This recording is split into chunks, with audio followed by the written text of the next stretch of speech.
Hey guys, welcome back to the channel. This is a story about what if Naruto Glynda Goodwitch Harem and rwby. Before I start, please support for more amazing content and do consider subscribing to my channel and share this video with your friends. This is written by Acoustic Ghost and link in description and support writer. Let's start the video. Chapter 0. Son of the Witch. Location. Vale. Place. Goodwitch Home. Time. 0930. The groan of pain could be heard coming from the room to the back and left of the main bedroom. The orange and black sheets shifted around a bit as the owner of the room stirred from his blackout. Slowly sitting up, the young man tried to focus on everything going on around him, but it would take a minute, seeing as how he was currently hungover from the party he attended last night. The young man in question stood at 5'9" despite being 17 years old. He was quite short compared to most of the people, especially his mother who stood at 6 feet without her heels. Spiked blonde hair that fell to just past the nape of his neck. Sea blue eyes that showed how annoyed and bored he was at the moment, and 3 jagged marks on each cheek from an attack from a beowulf when he was younger. He was currently naked as the day he was born, showing off his impressively built body. It also showed off several scars he had got during his training with his father. This was Naruto Goodwitch, son of Professor Glynda Goodwitch of Beacon Academy, and a father he'd rather not name at the moment. The groan sounded beside him, and he could only hazard a guess that it was his partner in crime, girlfriend, fuck buddy, whatever you wanted to call her, Yang Xiaolong. Yang stood at 5'8" with a slamming body that she just loved to use to tease males and females alike.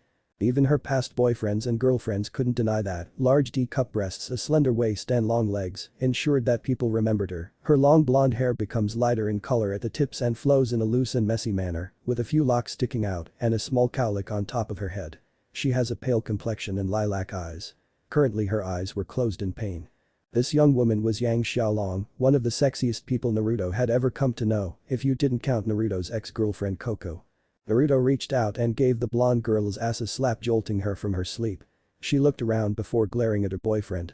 "Why did you have to wake me up, asshole?" "I was having a good dream," said Yang, giving Naruto a view of her rather impressive cleavage as she got up and retrieved her clothes and a towel.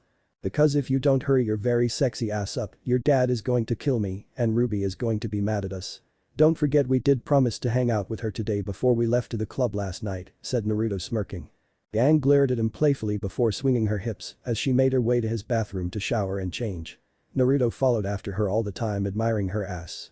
Thanks to that, they didn't leave the bathroom for nearly 40 minutes, and if the grunts and screams were anything to go by, it was a good time for them. Exiting the bathroom, Yang was fully dressed in her regular battle attire. Wore a tan vest with gold piping over a yellow, low-cut crop top with a black crest that resembles a burning heart. The vest has puffy cap sleeves with black cuffs. On the sides of the cuffs, there are 2 small golden buttons. A brown belt with a buckle, a pouch, and a small banner-like object. The same burning heart crest appears on this banner, except golden in color. She wears black shorts under her belt, which resembles a pleated skirt in the back. Over the short shorts but under the belt is a white asymmetrical back skirt. Aside from an orange infinity scarf around her neck, she has no discernible jewelry. She wears brown, knee-high platform boots that appear to be made of leather, with orange socks of different lengths. Her left leg also has a gray bandana-like object wrapped around the top of her boot. She wears fingerless black gloves underneath her weapons, which resemble 2 yellow mechanized gauntlets with a black design. Naruto wore an orange jacket with a black hood attachment with black tiger strips, a dark blue shirt underneath, black cargo pants with orange lines running up the left side, black combat boots, a combat belt with dust pouches filled with powder dust and a few clips, an orange sash with a swirl on it, and an orange bandana tied to his right arm. He kept it there, but in a heated battle he would take it off and tie it around his head. That was used to keep his bangs out of his hair. His weapon was a XM8 rifle that could turn into a shield heat rod combo or a polearmax. He had one other weapon, but that was currently in development at his father's request. At least the main weapon was. He still didn't have the key to its full power. "So what do you plan on doing today, young man? And I hope it's not what happened in my bathroom," came a calm voice that froze both Yang and Naruto in place. Slowly turning, the two looked at the woman before them. Glynda Goodwitch.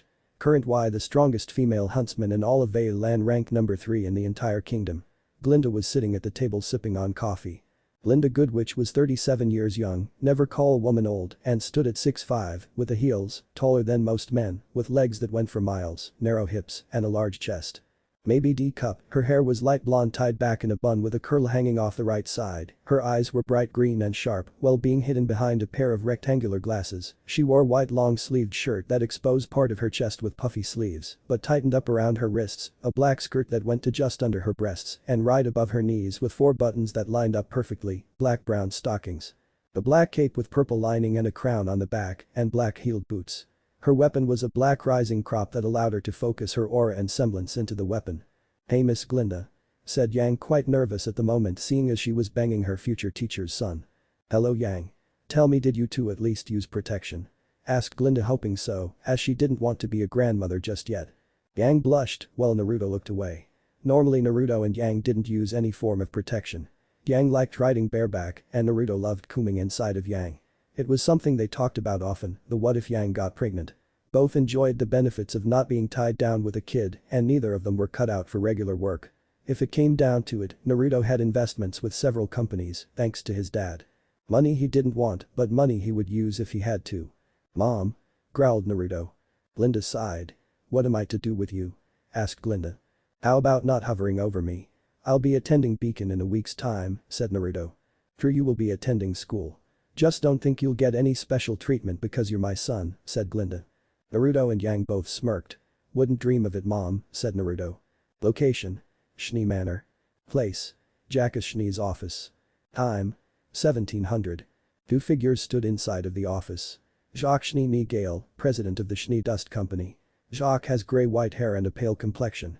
He has a large gray mustache and his eyes are a cold blue color. He was fairly fit and stood at about 6'1", wearing a pure white double-breasted jacket with a red handkerchief in the breast pocket, underneath which he wears a blue shirt and vest and a gray-white tie, printed with the same emblem on his shoes and above his study.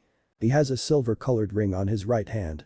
If you looked up smug aristocratic racist asshole in the dictionary, then you would find a picture of Jacques there sitting on a throne of dust, money, and Franus bodies. His dealings with the Atlas Council, military, and his subsequent domination of the dust industry put him into a post-ion of power that even the council had problems defying.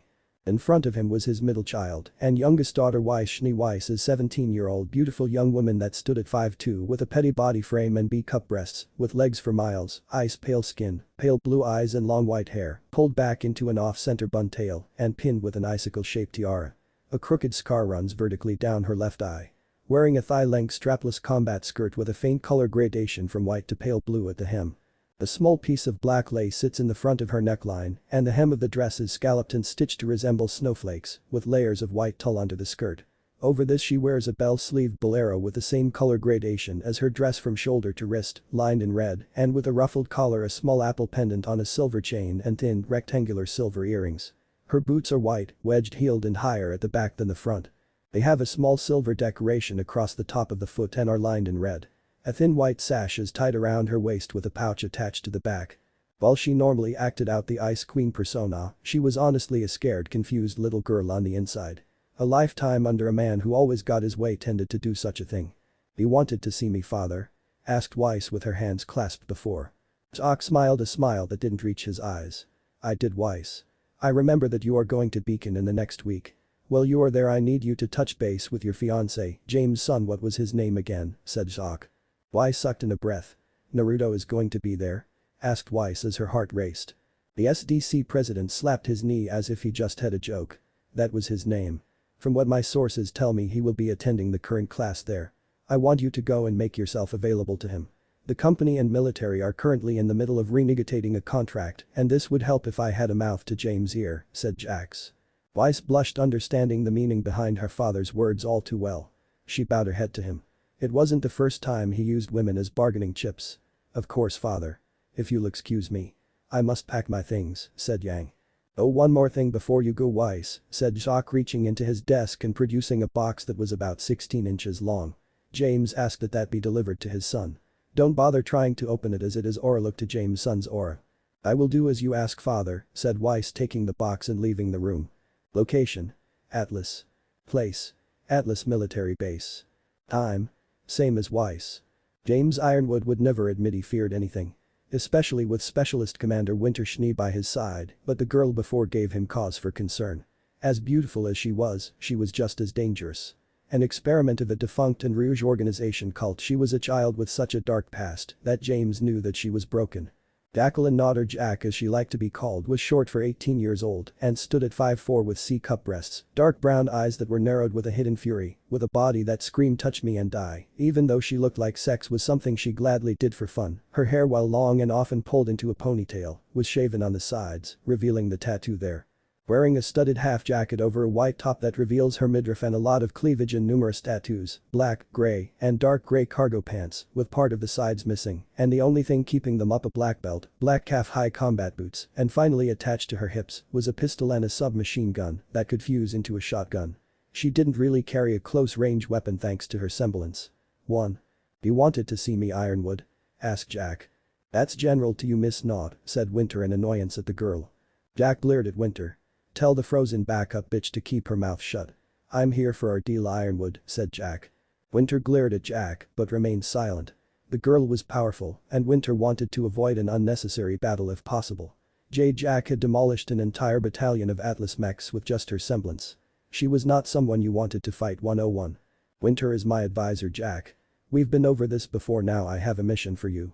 I need you to attend Beacon Academy and become the partner of this young man," said James as he pulled up a picture of Naruto.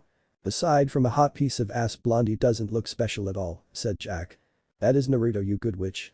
Winter's future brother-in-law and my son," said James. If Jack was shocked, she didn't show it. "You don't need to know anything else other than I'm still looking into the organization that hurt you." Jack looked at the picture before looking back at Ironwood. "So long as you keep your end of the deal, I'll keep mine." "Glad you at least gave me some eye candy this time around," said Jack. Chapter 2. Welcome to Beacon. Location: Skies of Vale. Place: transport ship. Time: 1100. There were many things about today that just seemed to fall into place. Yang was hugging Ruby to death. Apparently Osmond had given her a personal invitation to Beacon. This made her the youngest huntress in training to ever attend one of the Big Four Huntsman Academies. While the Huntsman Academies were training institutions, they also served as a sort of regional headquarters. The headmasters also served as the leaders of said regions, with Osmond holding the title of leader of huntsmen, or so it was said. It was also pretty difficult to get a license if you didn't attend one of the Big Four academies. This didn't mean that you couldn't get a license if you didn't attend one of the Big Four. In fact, most professional huntsmen didn't attend the Big Four. Each region also had several smaller academies where you could get a license. Currently, however, that was neither here nor there, as Ruby looked at Naruto for assistance in getting Yang off her. The blonde brawler had been dotting on Ruby since she discovered that she was going to Beacon. She was quite proud of her sister. Naruto turned away and began to explore the ship. They would arrive at Beacon in about 20 to 30 minutes. As he walked around, he got a good look at several prospects. A few caught his eye. A girl with orange hair and a boy wearing green were among them, as they were quite powerful. Another that caught his eye was a girl with a bow on her head. The people on the ship looked ready to go. Everyone but the blonde-haired armored boy who just ran past puking vomit. "You gross. You got vomit on your boots," yelled the Crimsonette in alarm as she pointed to Yang's boots. Yang started to shake her foot with a disgusted look on her face. You, get it off," cried Yang as she went to Ruby for help. "No. Get away from me," said Ruby. Naruto chuckled in the back of his throat. With an amused smile as the two girls ran around, Naruto turned to take a set and catch a quick nap when someone bumped into him. The person who bumped into him hit the ground. "Oh, that hurt," came the voice of a young woman as she rubbed her butt. Naruto looked at her and had to hold back his blush. He may have been with a beautiful woman like Yang, but he was still a man, damn it.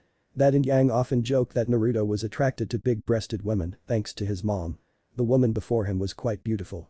She was a slender woman that stood at about 5'3" with large cup breasts, long purple hair that stopped just shy of mid-back, and purple eyes. Not the same shade as Yang.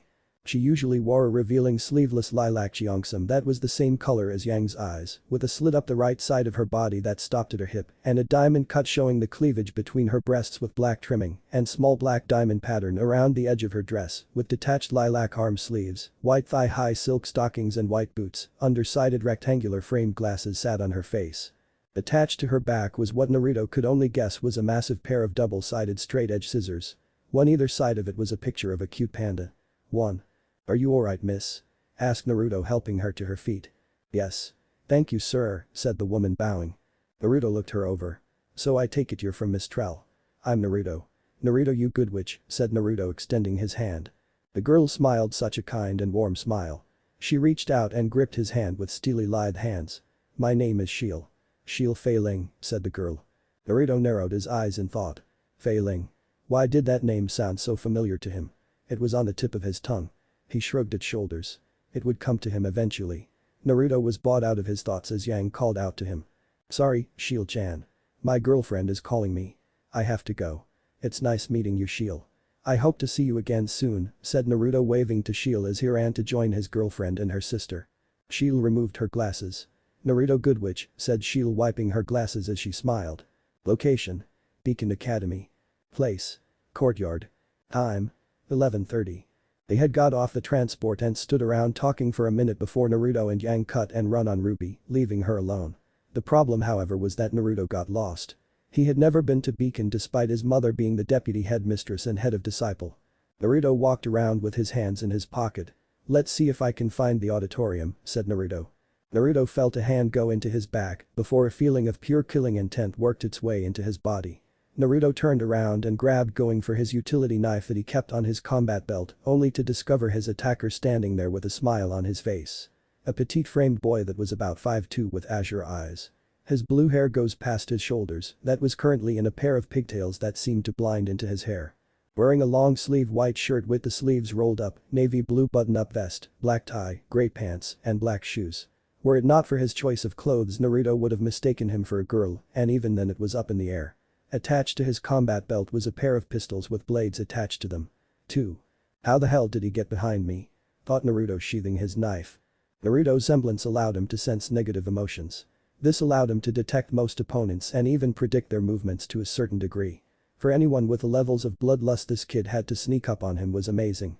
"You shouldn't sneak up on people who are trained to fight," said Naruto. The boy smiled. "Sorry about that. My name is Nagisa," said the boy, holding out his hand. Naruto put on a smile. "Naruto. What can I do for you?" asked Naruto. "Do you know where the auditorium is?" asked the boy. Naruto shook his head in the negative. "Not a clue." "I say we start making our way over there," said Naruto. The duo made their way to the auditorium. Location: Beacon Academy. Place: auditorium. Time: 11:45. Jack stood against a back wall trying to keep her eyes open as people begun to shuffle into the room. Everyone was of little interest to her. Sure, there were some good-looking people in the room, but none caught her eye. At least until a girl wearing all purple walked into the room. Smiling, she walked over to her since she took a location by the stairs. Maybe she could get an itch scratched before she looked for Ironwood Sun. Hell, she might have just found a toy for the rest of her time here. "Hey girlie," said Jack. Shiel turned to Jack. "Can I help you?" asked Shiel. Jack put her hands on Shiel's hips. "Yeah. I haven't had sex with a hot piece of ass in a while. How about you and me go find a nice spot and have so," started Jack, only to find a knife at her throat. Shiel smiled. "As tempting as that is. I'm straight and I'm going to have to pass," said the purple-haired girl. Jack smirked.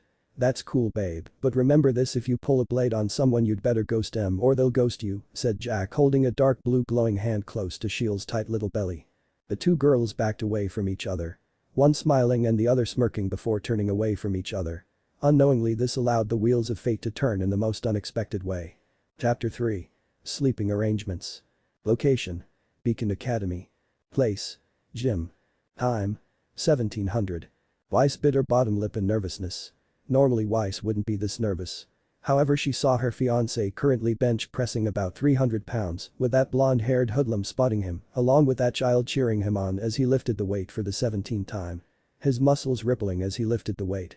Oh, she was going to faint. The white-haired young woman quickly composed herself before reaching into her bag. She pulled out the box and debuted whether or not to give it to him at that very moment. Thinking back, she hadn't seen Naruto in about 4 years now. The last time they saw each other was at the annual Schnee gala held that year. The duo danced, talked and laughed. During that time Naruto was Weiss's best and only friend. They would spend hours together. The best thing about Naruto was something that helped form her to form a very tiny a huge crush on him. He didn't fear her father. He was even brave enough to talk back to him on several occasions. Jacques tolerated Naruto at best due to the simple fact that Naruto held the blood of the Ironwood noble family. The Ironwood family were known to be great inventors and engineers. It was James Ironwood's father that had designed the transcontinental communication towers. Naruto himself had designed a Grim shield system that would help propel Grim. It would be several years before the system could go worldwide. Already the test village had had a reduced grim attacks by 62%. So that's General Ironwood's son, huh? Came a voice next to her. He looks cuter than his picture. So you checking out the blonde, huh? Weiss turned and raised a brow at the tattooed woman. Excuse me? Asked Weiss. That tattooed woman smirked at her. Don't worry about it, Schnee. I'll see you at initiation tomorrow, said the woman as she turned to walk away. Name's Jack, by the way. Weiss had a feeling that the next 4 years was going to be tough, especially if she was teamed with this Jack girl. Location: Beacon Academy. Place: Auditorium. Time: 2000. All the prospects that wanted to attend Beacon were currently all around the hall preparing for bed. Ruby, Naruto, and Yang had gotten 3 sleeping bags. Matsnad put them next to each other. Ruby was currently laying down on her bag as she wrote on a piece of paper in front of her. Ruby had already changed into her sleeping clothes. White rose-covered pajama bottoms, a black spaghetti strap shirt with a Beowulf grim heart on the front, and a mask on her face. Isn't this great? Asked Yang, jumping next to Ruby wearing a yellow tank top and black short shorts that just made her body pop. It's like a big slumber party. Ruby smiled at Yang. I don't think Dad would approve of all the boys though, said the Crimsonite. Yang looked at the boys. I know I do, purred Yang. Most of the boys walking around were pure meatheads who tired to look tough. The only one who wasn't trying to impress was Ruby's friend John. John stood at about 6'1", teenage boy with dark blue eyes that were a shade darker than Naruto's own, short blonde hair messily layered on his head, with the right side of his hair nearing his right eye and the left side swept back. He is quite toned, having strong muscles in his arms, shoulders and upper chest, if Yang was looking at him right. He wore a blue shirt and black shorts. He paused and waved at Ruby, who blushed. Yang smirked at her sister and filed this away for later. Ruby wasn't as socially active as most people were. Sure, she had a few friends back at Signal, but she had never had a boyfriend-girlfriend. Yang wasn't sure what her sister was into. She was sure that Ruby was in her "I'm not quite sure, but I want to try everything" phase. What you doing? Asked Yang, turning to look at her sister. Writing a letter to the gang back at Signal. I promised them I'd write and tell them all about Signal. Ah. How cute. Said a grinning Yang, only to get hit in the face with a pillow. Shut up. Pouted the younger sibling. I didn't get to bring my friends or boyfriend with me. As if Tai would let you have one, or that matter neither would Crow or myself, little Rose, said Naruto. Yang and Ruby turned to Naruto and both blushed. Ruby because SH had never seen Naruto in his sleepwear, and Yang because she wanted to take him there and now. Naruto didn't wear a shirt to bed. He sighed that it always made him feel like he was on fire as he slept. He did, however, wear a pair of orange tiger stripped shorts. What many people started at, however, was the scars that were on his chest and arms. Like the scars on his face, they came from his first ever encounter with a Grim. It was one of the few reasons that his mother and Ironwood didn't get along. Besides, this gives you a chance to make new friends, said Yang with a grin. The young woman sighed before turning over and putting her hands behind her head. A few of the guys looked at Ruby, more accurately her chest, until Naruto gave them a glare, making them turn away. Taeyanger Crow he was not, but he'd be damned if he allowed those animals anywhere near his little sister figure. It's just weird not knowing anyone here, said Ruby. What about John? He seems like a nice guy. There you go. +1 friend. That's 100% increase, said Yang enthusiastically. I'm pretty sure Weiss counts as a negative friend. Back to 0, said Ruby a little sadly. Naruto raised an eyebrow. White hair, scar on the left side of her face. Petite? Asked Naruto. Yang and Ruby turned to each other before they turned to Naruto. Yeah. How did you know that? Asked Ruby. Let's just say that I know her well, said Naruto. Yang opened her mouth to ask what he meant. She knew that he had lived moving between Atlas and Vale for the first 10 years of his life, but he moved to Vale permanently at 11. Something went down in his past that he didn't want to share. Yang had known Naruto for about 4 years now, and they had been dating for 2 of those. She was aware that his ex-girlfriend Coco was attending Beacon as a second year. Yang shook her head. She didn't want to think about it currently. That girl, said Ruby, looking to Blake. Naruto and Yang turned to where Ruby was looking, a fair-skinned young girl who looked to be around 5'6" with C-cup breasts, with amber eyes and long black hair. A ribbon is tied with a large bow on the top of her head, a black long-sleeved yukata-style shirt with white edging over a purple undershirt and a matching skirt. A black obi is wrapped around her waist and tied with a black and white string. In her hand was a book as she read by candlelight. You know her, Rubes? Asked Naruto. Not really. She saw what happened this morning and helped me out. She left before I could say anything, said Ruby. Yang grabs Ruby's arm and lifts her up. Well, now's your chance, said Yang as she drags Ruby over to the girl. Ruby begins to panic. Wait. What are you doing? "Good luck, Ruby," said Naruto, waving to her as he laid down on his own mat. "Traitor," yelled Ruby. Blake looks over her book to see Ruby unsuccessfully struggling against Yang's grip as she leads her sister over to Blake's spot before letting go. Yang waved to the black-haired girl. "Hello. Sang Yang, I believe you two may know each other. Aren't you that girl that exploded?" asked the girl, slightly amused. Yeah. My name's Ruby. But you can just call me Crater," started Ruby, only to smile, embarrassed at what she nearly said. "Actually, you can just call me Ruby." "Okay," said the girl. "What are you doing?" Yang asked Ruby in a hushed whisper. "I don't know, help me," Ruby whispered back to Yang. "So what's your name?" asked Yang. The black-haired girl sighed as she was once again taken from her book. "Blake," said the girl, finally introducing herself. "Well, Blake, I'm Yang, Ruby's older sister. I like your bow," said Yang, trying to make conversation. "Thanks," said Blake, getting slightly irritated. "It goes great with your pajamas," said Yang, trying to keep her enthusiasm going. "Right," said Blake. "Nice night, don't you think?" asked Yang. "Yes, it's lovely. Almost as lovely as this book," said Blake, almost glaring at the sisters as they stood there. "But I will continue to read as soon as you leave." Yang turned to Ruby, slightly upset at the black-haired girl's dismissive nature. "Yeah, this girl is a lost cause. Let's go, Rubes," said Yang. Ruby just looked at Blake. "What's it about?" asked Ruby.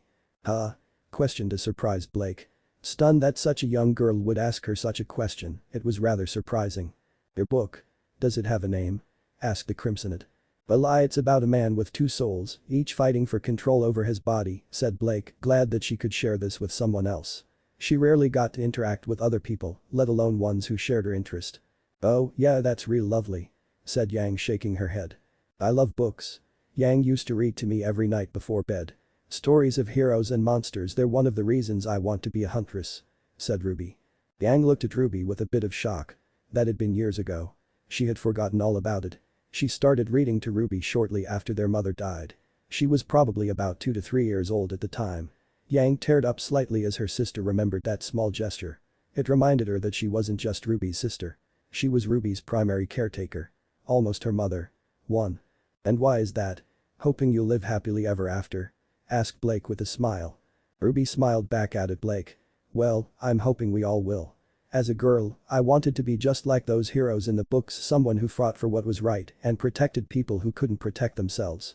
"That's very ambitious for a child," said Blake as her smile turned into a frown. "Unfortunately, the real world isn't the same as a fairy tale." "Well, that's why we're here. To make it better," said Ruby. Blake smiled. "Maybe you're right, Ruby," said Blake. "Oh, I am so proud of my baby sister," said Yang as she picked her sister in a bear hug from behind. "Cut it out," yelled Ruby as she and Yang got into a dust cloud fight like the old cartoons. Blake gave a quiet giggle as the sisters stopped their brawl. "Well, Ruby, Yang, it's a pleasure to started Blake, only to be interrupted as someone walked over. "What in the world is going on over here? Don't you realize some of us are trying to sleep?" yelled Weiss. Weiss and Yang stare at each other. "Oh, not you again," yelled the blonde and the white-haired girls. "Enough," growled Naruto, making both girls, not just them, all people in the room stop and look at him. "Babe Varlet," said Yang and Weiss before looking at each other. "Why did you call my fiancé babe? What the hell does Varlet mean, fiancé?" "I don't want to hear it," said the young man, making many back away from the amount of power he was exerting. "It's 20:30. Get some rest. Tomorrow morning is going to be tough and the last thing anyone needs is to expand energy fighting. Weiss, Yang, the three of us have a lot to talk about and sort out, but we'll do that another day." Weiss gulped before turning away and went to her sleeping bag before laying down. Naruto went to his sleeping bag. No one said anything as everyone went into their sleeping bags. All the while 3 sets of eyes locked onto Naruto's form. "He's going to be my partner," thought Shield, smiling as she looked on, wearing purple booty shorts and a white half tank top. Damn. Who knew Blondie had balls to put those cunts in place? Maybe teaming with him won't be so bad, thought Jack, wearing black shorts, a long sleeve shirt and her hair down. Naruto, maybe I can learn a thing or two from you, thought Nagisa, wearing a blue shirt and white pants. All three had their eye on the blonde, but who would be his partner?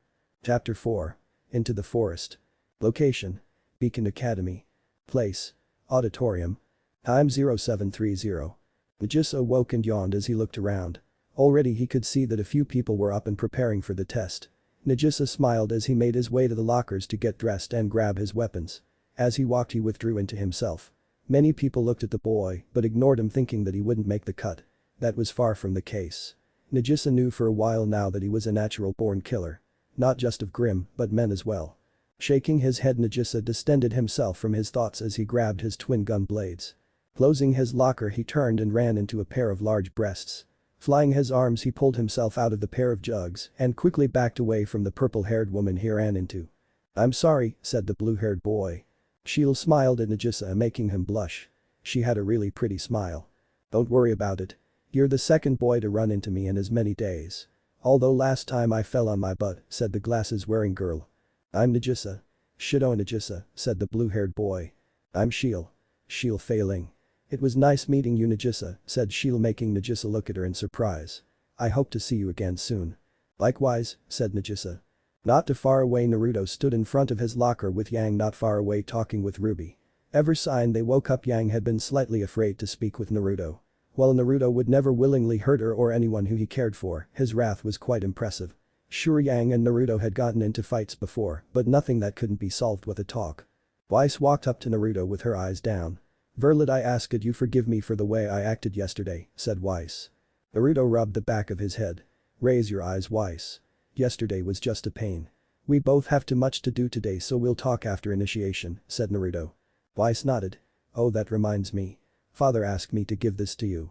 I don't know what it is though," said Weiss, handing Naruto the box. Naruto looked at the box for a second before using his aura to unlock it. Inside the box was a silver 10-inch hilt that went into a 6-inch wide blade on both sides, with a hollow point in between. I didn't think my plans made it into production so fast," said Naruto. "What is it?" asked Weiss. "Something dangerous in the wrong hands," said Naruto, setting the weapon in the back of his belt.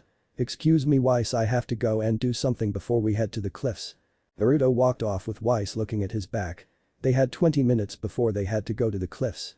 What could he possibly do in 20 minutes? Location: Emerald Forest. Place: cliff edge. Time: 900. A man looked over the cliff. The same cliff that had become a stable of the beacon initiation test. A test that 4 previous headmasters had overseen, now it was his responsibility. Professor Ozpin, or Oz as many liked to call him, was the youngest headmaster to ever hold the position, even though he was only in his mid-40s. Ozpin tousled silver hair and thin brown stands at 6'6" honey brown eyes. He has a light complexion and sharp facial features. He wears shaded glass spectacles and a small purple cross-shaped pin on the cowl around his neck. His outfit mainly consists of an unzipped black suit over a button vest and green shirt. He also wears black trouser shoes and long dark green pants. In addition to his cane, his other frequent accessory is a mug bearing the Beacon Academy emblem, from which he drinks hot cocoa. Said cane was quite unique in its appearance. Its handle is embellished with a pattern, and there is a large knuckle guard which reaches down the bottom of the handle. The larger area at the bottom of the handle contains small gold-colored gears. The shaft of the cane has a gray-black coloration and appears to be square in shape as opposed to most canes which have a round shaft. "Professor Ozpin, the students are assembled," said Glynda. Ozpin nodded and turned to the students. "For years, you have trained to become warriors, and today, your abilities will be evaluated in the Emerald Forest," said Ozpin. "Now, I'm sure many of you have heard rumors about the assignment of teams. Well, allow us to put an end to your confusion. Each of you will be given teammates today," said Glynda as she looked at her son, hoping he would get a partner he would work well with. "These teammates will be with you for the rest of your time here at Beacon.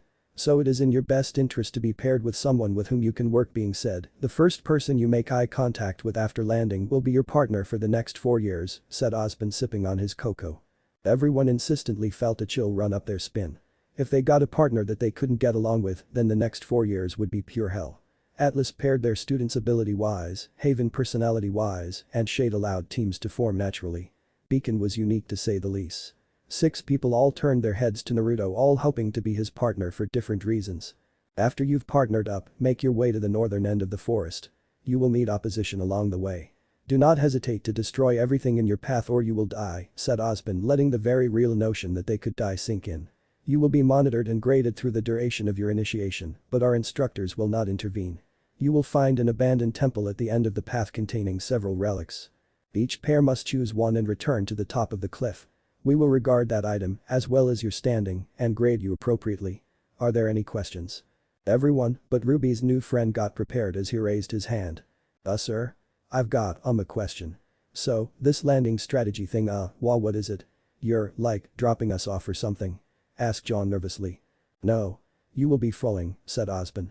Oh, I see so, like, did you hand out parachutes for us? Asked John, missing several people launching. No, mister, we'll be using your own landing strategy. Said Osborne with a hidden smirk behind his mug. Yeah. So, what exactly is a landing strategy?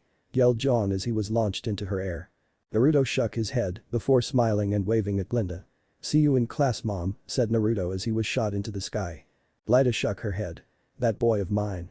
Said the amused huntress. Well, he does take after you from your academy days, Glynda, said Osborne with a chuckle. Location. Skies above Emerald Forest. Time. 30 seconds after launch. Several people were already preparing to land on the ground. Jack activated her semblance and halted herself in the air. Jack's semblance was originally telekinesis like Glynda's, but after what those bastards did to her, her semblance forcibly evolved and became biotics. The best way to describe biotics was that it was an advanced version of telekinesis with added abilities. Jack rarely used the telekinesis aspect of her biotics and instead focused on the more destructive aspects of her powers. Looking to her right, she saw her target there. Smirking to herself, she focused her aura to propel herself at him in an attempt to partner with him.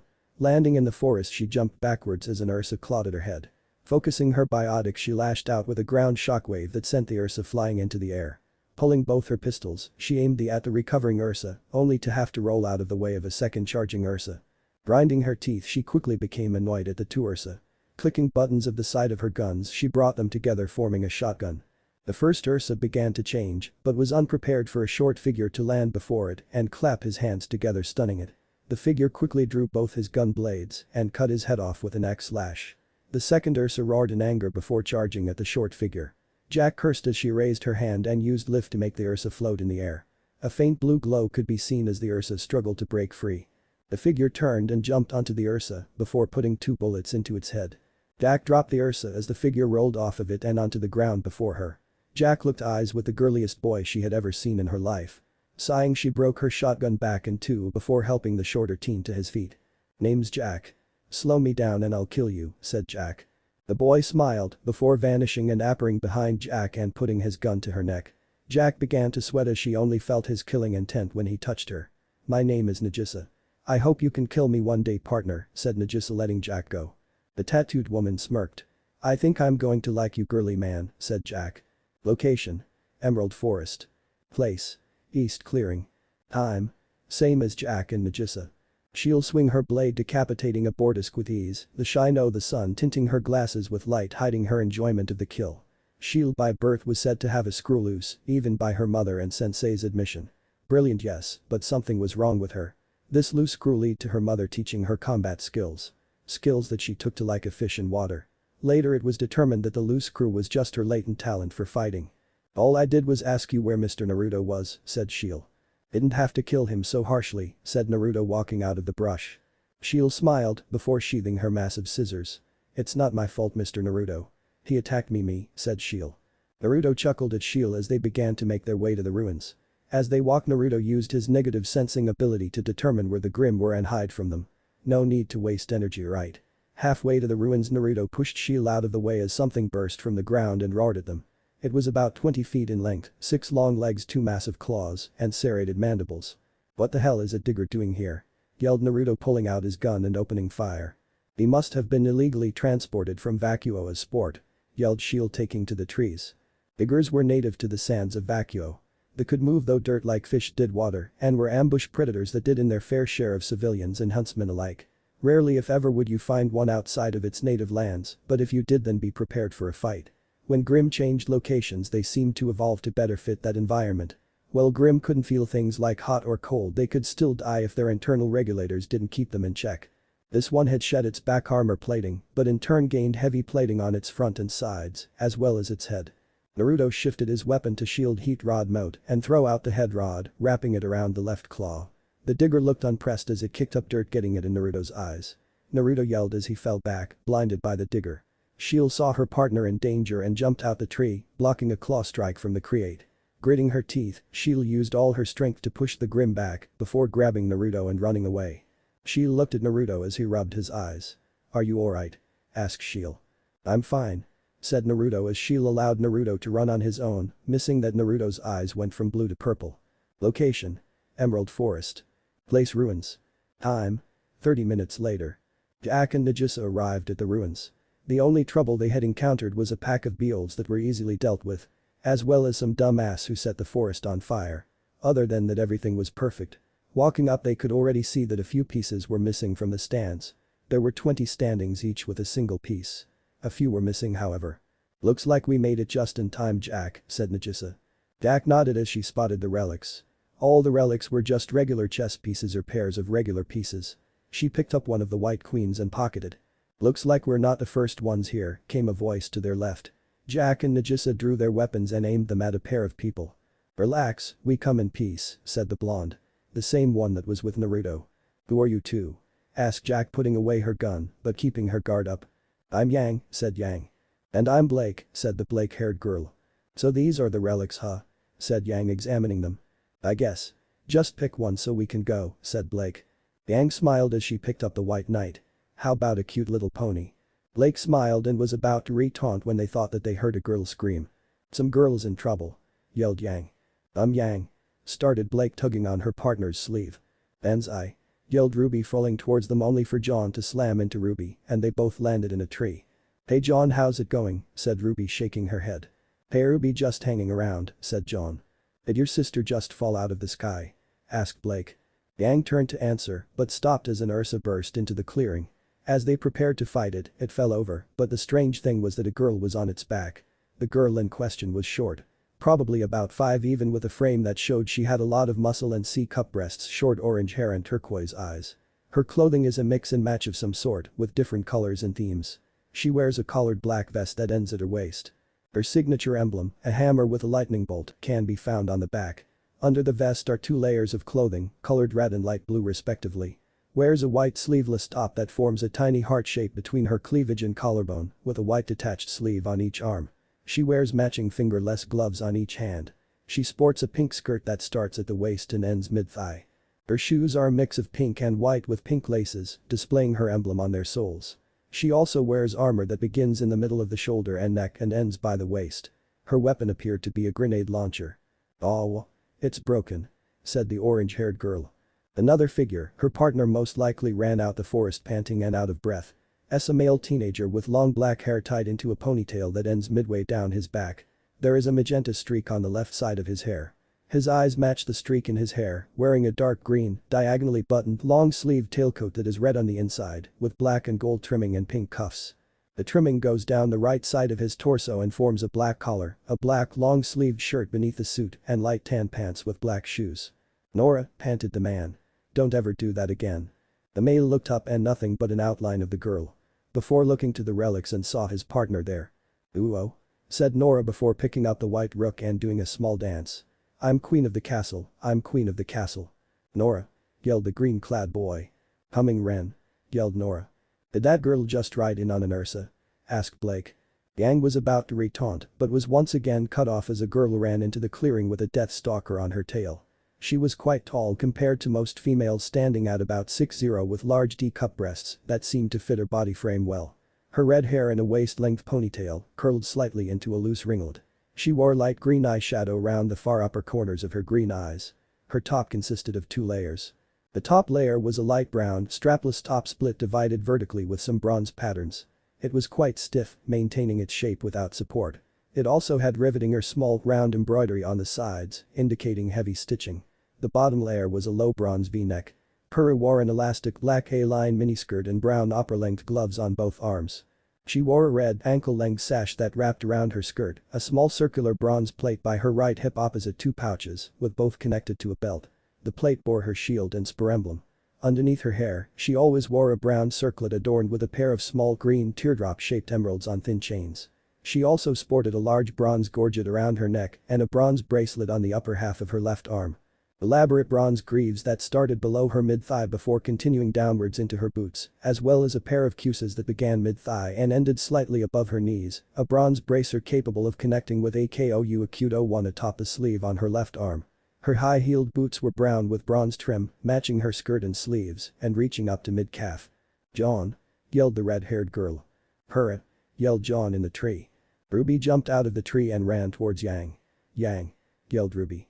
"Ruby!" yelled Yang, running to her sister. "Nora!" yelled Nora, coming between the sisters as they were about to hug. Did she just run all the way here with a death stalker on her tail? Asked Blake. Yang opened her mouth to speak when she was once again interrupted. This time with Naruto and some purple-wearing chick running into the clearing with a massive digger on their heels. Naruto jumped onto Shield's weapon as she launched him into the air. Naruto spun backwards and blasted the digger several times, but the digger's armor was too thick. It smacked Naruto and Shield into the group. Did your boyfriend and that girl just get thrown by a digger? Asked Blake. Yang, no longer being able to take it, allowed her anger to shine though as her hair burst into flames. I can't take it anymore. Can everyone just chill out for 2 seconds before something crazy happens again? Yelled Yang. The clock somewhere ticked down 2 seconds, allowing everyone to chill out. Yang. Said Ruby, tugging on her sister's sleeves. Everyone looked up above them. Weiss is revealed to be hanging on a talon the size of her entire body that belongs to a gigantic Nevermore. How could you leave me? Yelled Weiss at Ruby. I said jump. Yelled Ruby to Weiss. She's gonna fall, said Blake. She'll be fine, said Ruby, shrugging her shoulders. She's falling, said Jack with a smirk. John is finally out of the tree, panting until he looks up and grins at the sight of Weiss falling through the air, giving him the opportunity to jump off the branch with arms outstretched and catch her in a slowed down moment. Just dropping in. Said John, smiling dashingly at Weiss. Weiss is speechless and John realizes why when they both look down. Oh, God, said John. The knight and heiress hang on to each other wide-eyed as their moment of suspension ends, their weapons flying behind them. John does a face plant into the dirt, limbs splayed out, and serves as the perfect landing spot for Weiss as she falls into a seated position on his body. My hero, said the Schnee heiress mockingly while examining her fingernails for breaks. John looked up with pain clear on his face. My back, said John. The Death Stalker is still hunting Purah, but she manages to land on her side at the feet of the heroes. Naruto held up a 4, Nagisa a 7, and Nora a 10. Great. The gang's all here. Now we can die together. Said Yang sarcastically. Not if I can help it. Yelled Ruby, cocking crescent rose and charging at the Death Stalker. Ruby attacked the Death Stalker only to bounce off the armor of the Death Stalker. Ruby. Yelled Naruto and Yang. Don't worry. Totally fine, said Ruby, getting up, a little wobbly. Get out of there, Red. Yelled Jack, memories flashing though her mind. Ruby turned to run away from the Death Stalker, only to be stopped by the Nevermore launching massive feathers at her. One of the feathers caught Ruby's hood. Ruby tried to free herself by tugging on her hood. Ruby, get out of there. Yelled Yang. I'm trying. Yelled Ruby, tugging harder. Naruto, Nagisa, Jack, Shield, and Yang charged in only to stop as a pit opened up as the digger stopped them. Naruto jumped up to try and get above the stalker, only to be pulled back by Jack as Naruto was nearly clipped in half. The Death Stalker was on 2 of Ruby as she was attacked by the Death Stalker. Ruby closed her eyes waiting for the end. After a few seconds of not feeling anything, she opened her eyes to see that the Death Stalker was frozen in place. You're so childish. And dim-witted and hyperactive, and don't even get me started on your fighting style. And I suppose I can be a bit difficult, but if we're going to do this, we're going to have to do this together. So if you quit trying to show off, I'll be nicer, said Weiss, smiling at Ruby. Ruby sighed. Weiss, I'm not trying to show off. I want you to know I can do this, said Ruby, looking up to the older girl. You're fine. Just try not to get in any more trouble, said Weiss as she turned to walk away. Ruby breathes a sigh of relief, then closes her eyes and clasps her hands as she gratefully whispers. Normal knees, said Ruby as she got up and ran over to the others. Yang hugged Ruby. I'm so happy you're okay, said the blonde brawler, her heart beating a mile a minute. Naruto rushed her hair. You scared us, little Rose, said Naruto, making Ruby blush. I'm sorry, said Ruby, almost like a scolded child. Eyes. That thing's circling back. What are we gonna do? Asked John. Look, there's no sense in dilly-dallying. Our objective is right in front of us, said Weiss, whipping her hair.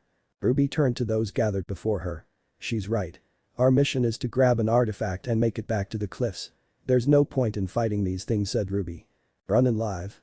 I can get behind that, said John. Ruby, Jane and Naruto each walked up to a piece and picked it up. Naruto grabbed the White Queen, John the White Rook, and Ruby the White Knight. Without saying a word, the 12 individuals began to run away from the ruins with the Nevermore, Death Stalker, and Digger. The Death Stalker manages to get ahead of them and perch itself on top of a tower. Well, that's great. Yelled Yang, annoyed at the Nevermore. The Digger and Death Stalker both attacked from the woods. Damn it. Shield, Nagisa, Tats with me. We need to take out that damn Digger. Yelled Naruto, switching his incendiary rounds for high gravity impact rounds. Jack slapped in gravity rounds as well. Name's Jack Whiskers. You'd better remember it. Said Jack. Naruto and Jack charged out, with Nagisa and Shield behind them. Unloading several of the impact rounds, they quickly caught the attention of the digger. Breaking off from the Death Stalker, it charged at its prey with clear intent of death in its eyes. Naruto jumped into a tree as shield slashed at the hard armor. Jack throw wraps at the digger, crushing its armor. The digger roared in pain. Jack's semblance seemed to be the only thing that worked. Nagisa charged in and stabbed at the area Jack crushed and even managed to break the armor off.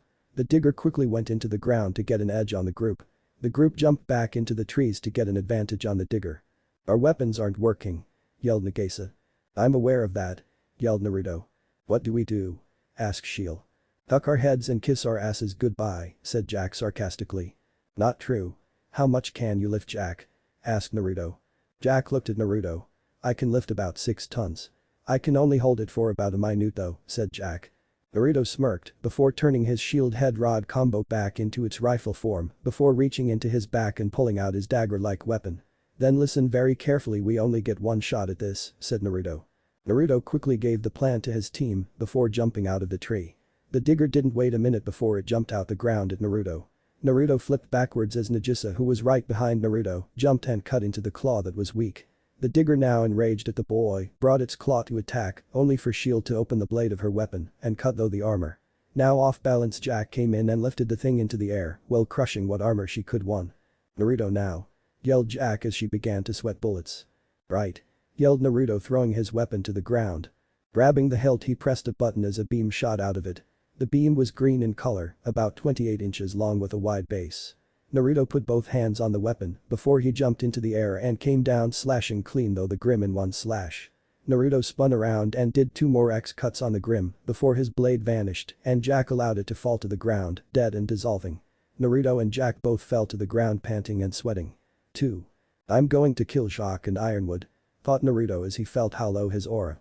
The group recovered just in time to watch Ruby decapitate the Nevermore. Location: Beacon Academy. Place: Auditorium. Time: 1500. Several of the previous year's students, political figures and alumni were in attendance for the newest students. Russell Thrush, Cardin, Winchester, Dove Bronzewing, Skylark. The 4 of you retrieved the Black Bishop pieces.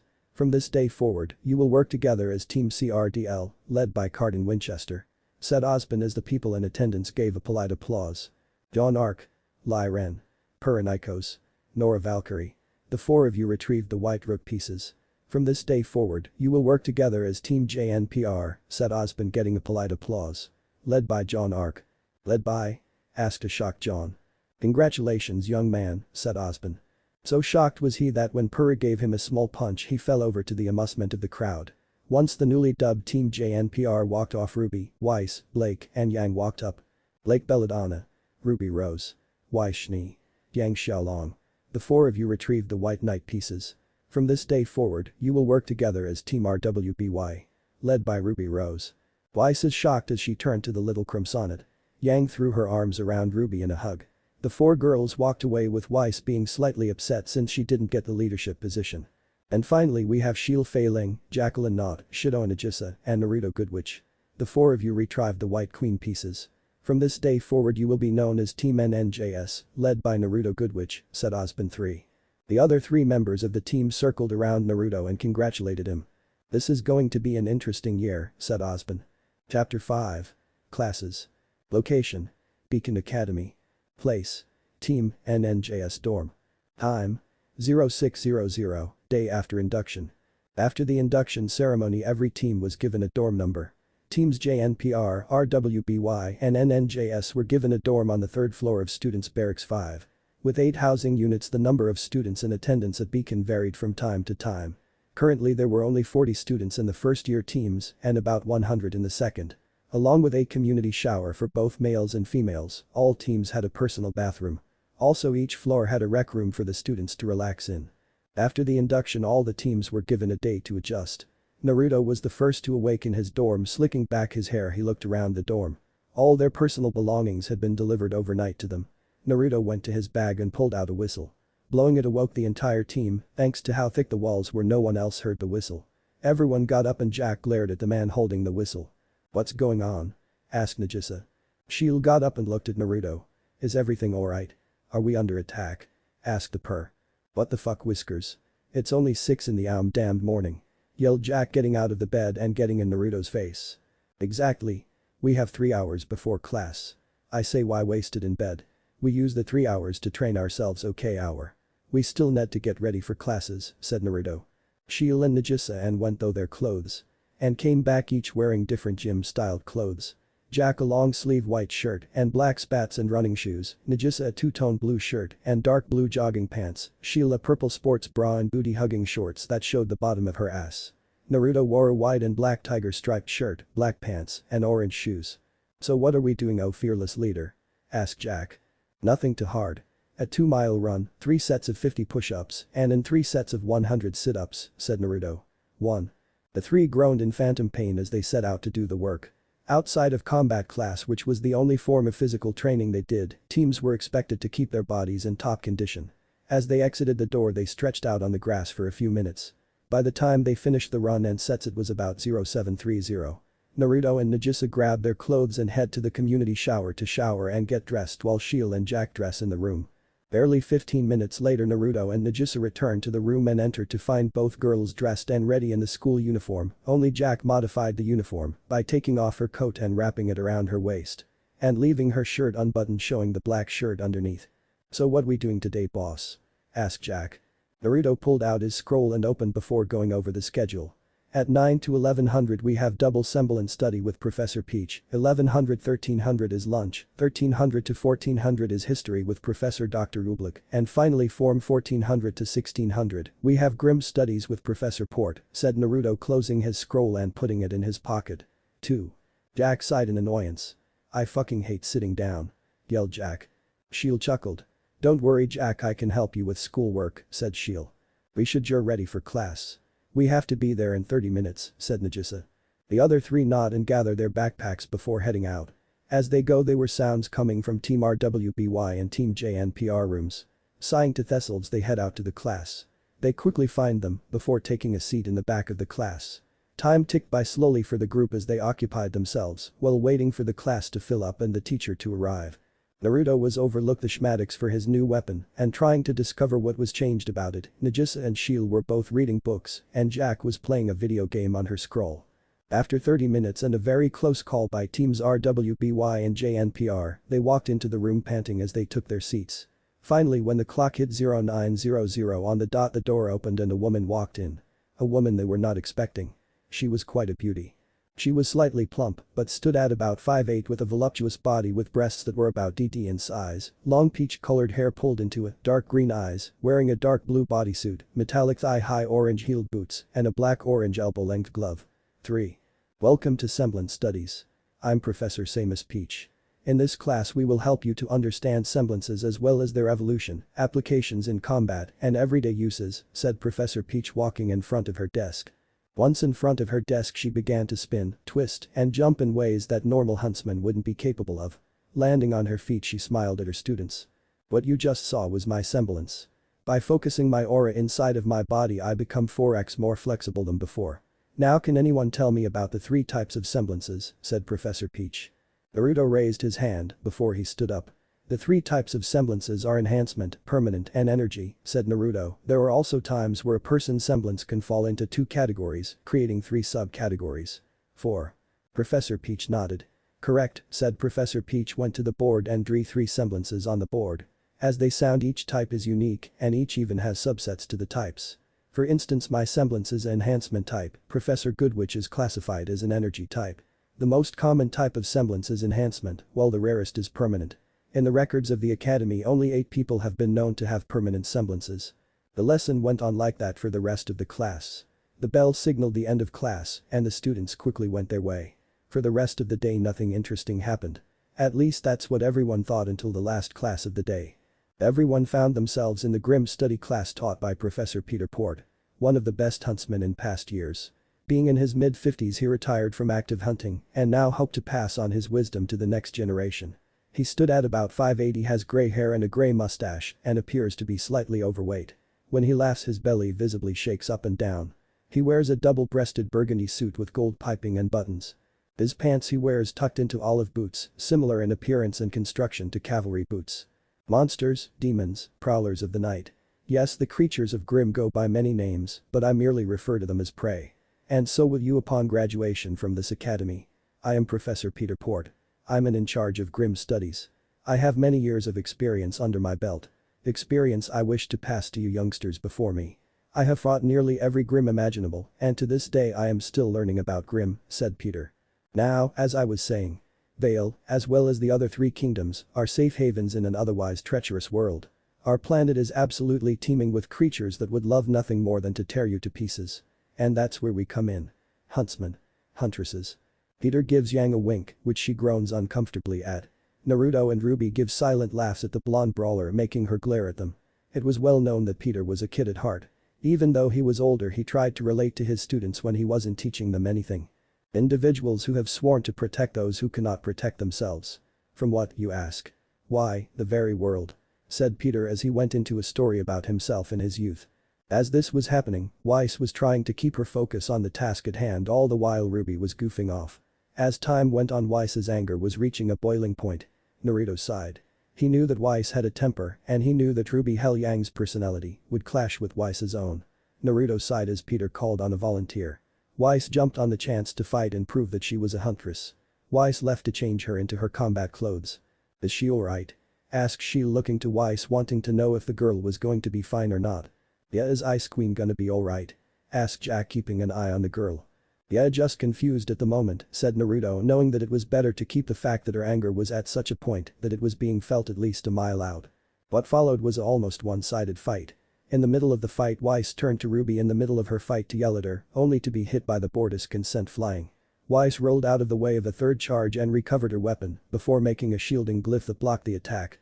Creating a glyph just above her, she jumped on it and used acceleration to impale the Grimm, ending its existence. Bravo. Bravo. It appears we are indeed in the presence of a truth huntress. I'm afraid that's all the time we have for today. Be sure to cover the assigned readings and stay vigilant.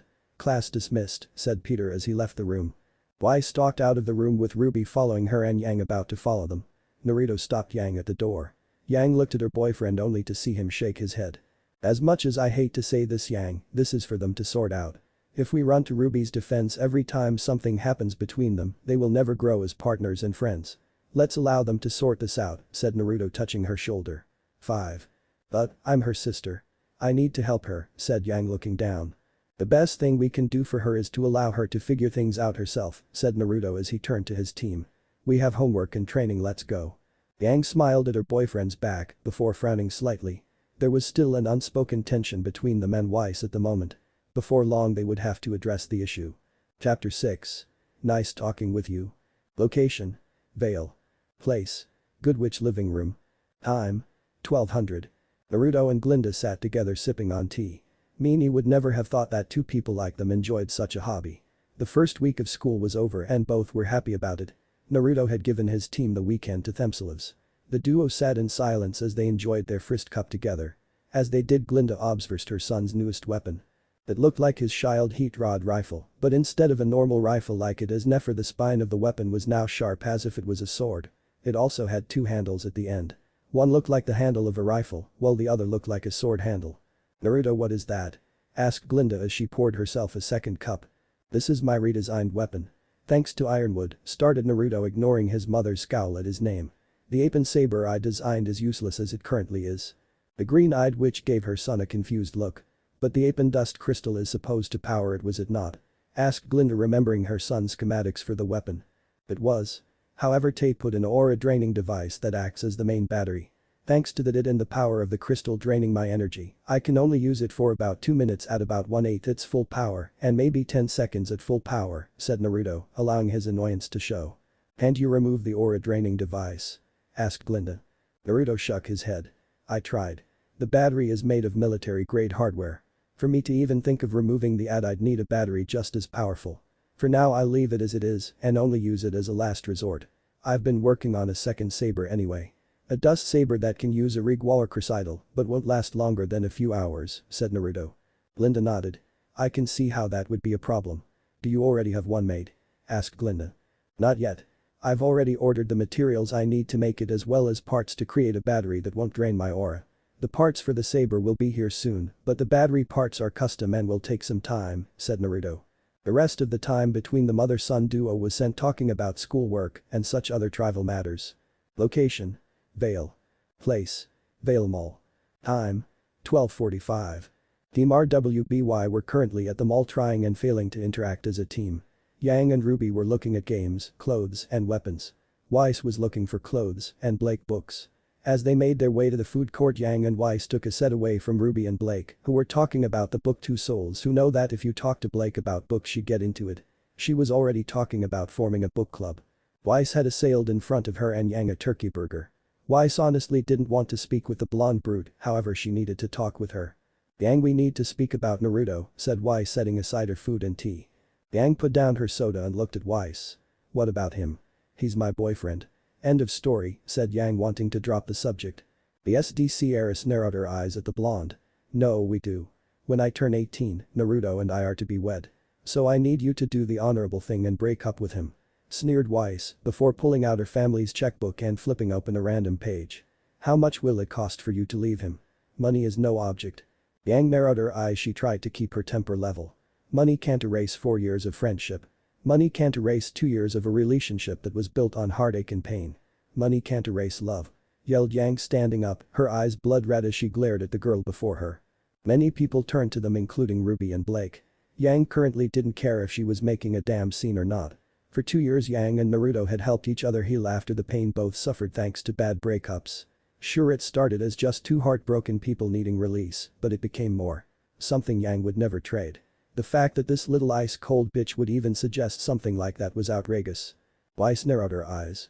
"Keep it down, you brute," whispered Weiss harshly. "People are staring." "Like I give a damn," growled Yang before punching the table and breaking it in half before storming away past Ruby and Blake. Location: Beacon. Place: Training room. Time: 1300. Nagisa stood across from Shield with his hands on his guns. Shield looked dead at him. Nagisa charged at the girl and was upon her in a second with a gun in her stomach and one in her chin. Shield held a knife to his throat. Nagisa and Shield smiled at each other as they backed away. "I didn't even feel you start to move," said Jack as she entered into the arena. Nagisa smiled. "That's just my semblance at work, Jack. I can hide my killing intent." "Perfect for me," said Nagisa. "I know that Naruto can sense negative emotions. That makes him a perfect Grim detector on missions that need us to do some overnight work. You can hide your killing intent from Grim, and I can make my aura on a destructive wavelength." "What can you do, sugar tits?" asked Jack. Shield removed her glasses. "My semblance isn't all that amazing. All I can do is actively allow my partners or teammates to fight together perfectly as a cohesive force," said Shield, wiping her glasses. "However, unlike Nagisa's semblance or even Naruto's, I can only use mine for a limited time." "1. That's amazing. Isn't it, Jack?" asked Nagisa. The tattooed woman heard Nagisa but didn't respond. Jack was actively thinking about how their team seemed to be a perfect Grim nest elimination force. Naruto could find the nest, Nagisa, if his semblance could be used to hide, others could cover them, Jack could destroy many Grim in seconds, and Shield could help them work flawlessly together. They may have been called Team NNJS Ninjas, but in truth they were Team Annihilation. Location: Vale. Place: Streets. Time: 1500. Naruto was making his way back to Beacon. He may have liked spending time with his mother, but he still had homework to do. He also knew that Jack was the neglectful type if you weren't on her ass at all times. He was actually quite proud of his team at the moment. They were actually skills-wise at least the top first-year team at Beacon. "It's been a long time, Han," came a voice from his left. Turning, he saw two girls standing there.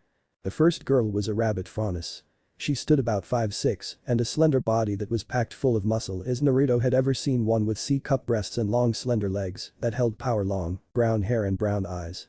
She also has a pair of long brown rabbit ears, making her easily identifiable as a faunus. Long-sleeved brown jacket with a golden zipper, brown shorts with golden detail and black leggings. She wears a black semi-translucent undershirt beneath her jacket, along with golden spolders and vambraces on both arms, as well as a similar belt, and her heel and toe are likewise protected. Behind her back was what appeared to be a photographer's box. The second girl, and the one Naruto knew very well, was ABOUT18, stood at 6'0", a lanky build that seemed to work for her, as well as her B-cup breasts, fair skin, short dark brown hair, and dark brown eyes. She has wavy locks on one side of her face, dyed with a gradient that starts in dark brown and transitions to caramel. Wearing a long cocoa-colored shirt with a dark brown waist cincher. She wears long dark brown trousers with ribbons on the left side and a brown belt with bullets. Above it, she wears another cocoa-colored belt of bullets with a gold crosshairs buckle. What appears to be a drape of black skirt hangs on her right side. She wears a pair of dark brown, high-heeled leather boots with buckles. Coco also dons a number of accessories, such a bracelet with black roses as decoration. These are accompanied by black gloves and necklaces. She wears a beret of a darker brown and a pair of black wire-rimmed aviator sunglasses. She was also holding a black shoulder bag with gold studs, which is held by a bandolier strap. "Long time no see, Coco," said Naruto folding his arms. Chapter 7. Girls and Mods. Location: Vale. Place: Shopping District. Time: 1500. Coco smiled at her ex before walking up to him and hugging him as she gave him a kiss on the cheek. Naruto got out of her hug and pushed her away. Velvet gasped at this action. Coco was known around the academy to have certain tastes in guys.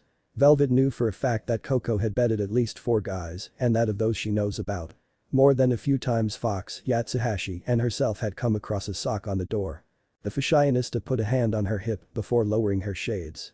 "Is that any way to treat your ex, Naruto?" asked Coco with a smirk. "When she dumps you on your anniversary when you plan to propose to her, then yes," said Naruto folding his arms. "Hey, we stamped each other's V cards, we had a lot of fun together, but we ran our course. From what I remember the little blonde tart was there to pick up the pieces if I remember right. If it makes you feel any better, Glynda has been making my life hell for the past year," said Coco, cocking her hip and crossing her arms. Naruto narrowed his eyes. "It doesn't, and last I remember Yang was your best friend, Coco," said Naruto. Coco spat hearing her name. "Was. She and I don't speak to each other anymore. The fight over you was a scrape I won't soon forget. Plus the minute we broke up that bitch was all over you with those cow tits of hers. How long did it take for her to get you into bed? A month? A week? A day? I hope that you had fun on the city bus." Naruto went for his weapon, intent on shutting her damn mouth. The rabbit girl got between them. "Enough, Coco," yelled the girl before turning to Naruto. "I'm sorry for her behavior." Naruto's hand left his weapon. "Don't worry about. I have things to do. I'll see you later, miss," started Naruto looking at the brown-haired girl. "Velvet. Coco's partner," said Velvet. "As well as her keeper." Naruto nodded before he walked away. Once he was gone, Velvet rounded on Coco and slapped her. "What the bloody hell were you thinking, Coco? He planned on gutting you like a goddamn fish," yelled Velvet. Thanks to her aura she didn't feel even the sting, but Coco knew that Velvet was now annoyed with her. "Come on, baby. It was just 2 old friends catching up," stated Coco as the fashionista smiled at Velvet. "I still don't like what you said, Coco," said Velvet. Velvet had no warning before she found herself wrapped up in Coco's strong arms, with Coco's lips crashing into her own for a heated make-out. Velvet pushed against her girlfriend partner but found herself moaning into the kiss. Yes, Velvet was her girlfriend and even allowed her to have sex with whoever she wanted. After all, it wasn't like Velvet wasn't having sex with Fox on the side anyway. Coco pulled away. "I hope you didn't make any plans tonight, my cute little bunny. Because I'm going to fuck you so good tonight," said Coco with a wink. Velvet felt herself become moist hearing this. It was about to be another long night for her. Location: Beacon. Place: Team NNJS's dorm. Time: 1100. A day later. Naruto sat in the room doing sit-ups as Jack sat at the desk doing homework. Shiel and Nagisa were out doing the mail run. Naruto stopped his sit-ups before getting up and grabbing the pull-up bar in the corner and doing his sets. "Tell me a bit about yourself, Jack," said Naruto as he hit his 23rd pull-up. "Not much to tell," said Jack putting down her pin. "Grew up outside the kingdoms. Parents were Gim cult worshippers. They praised some dark goddess. Kidnappings, scarifies, death fights, blood orgies, the whole 9 yards. And I knew all of this before I was even 6 years old." Naruto's eyes widened hearing this. He had heard that there were people who worshipped the Grimm as nature spirits, but to hear it from someone who lived it. Jack, I'm sorry to hear that," said Naruto. Jack narrowed her eyes. "Don't be. I've seen that look 1,000 times.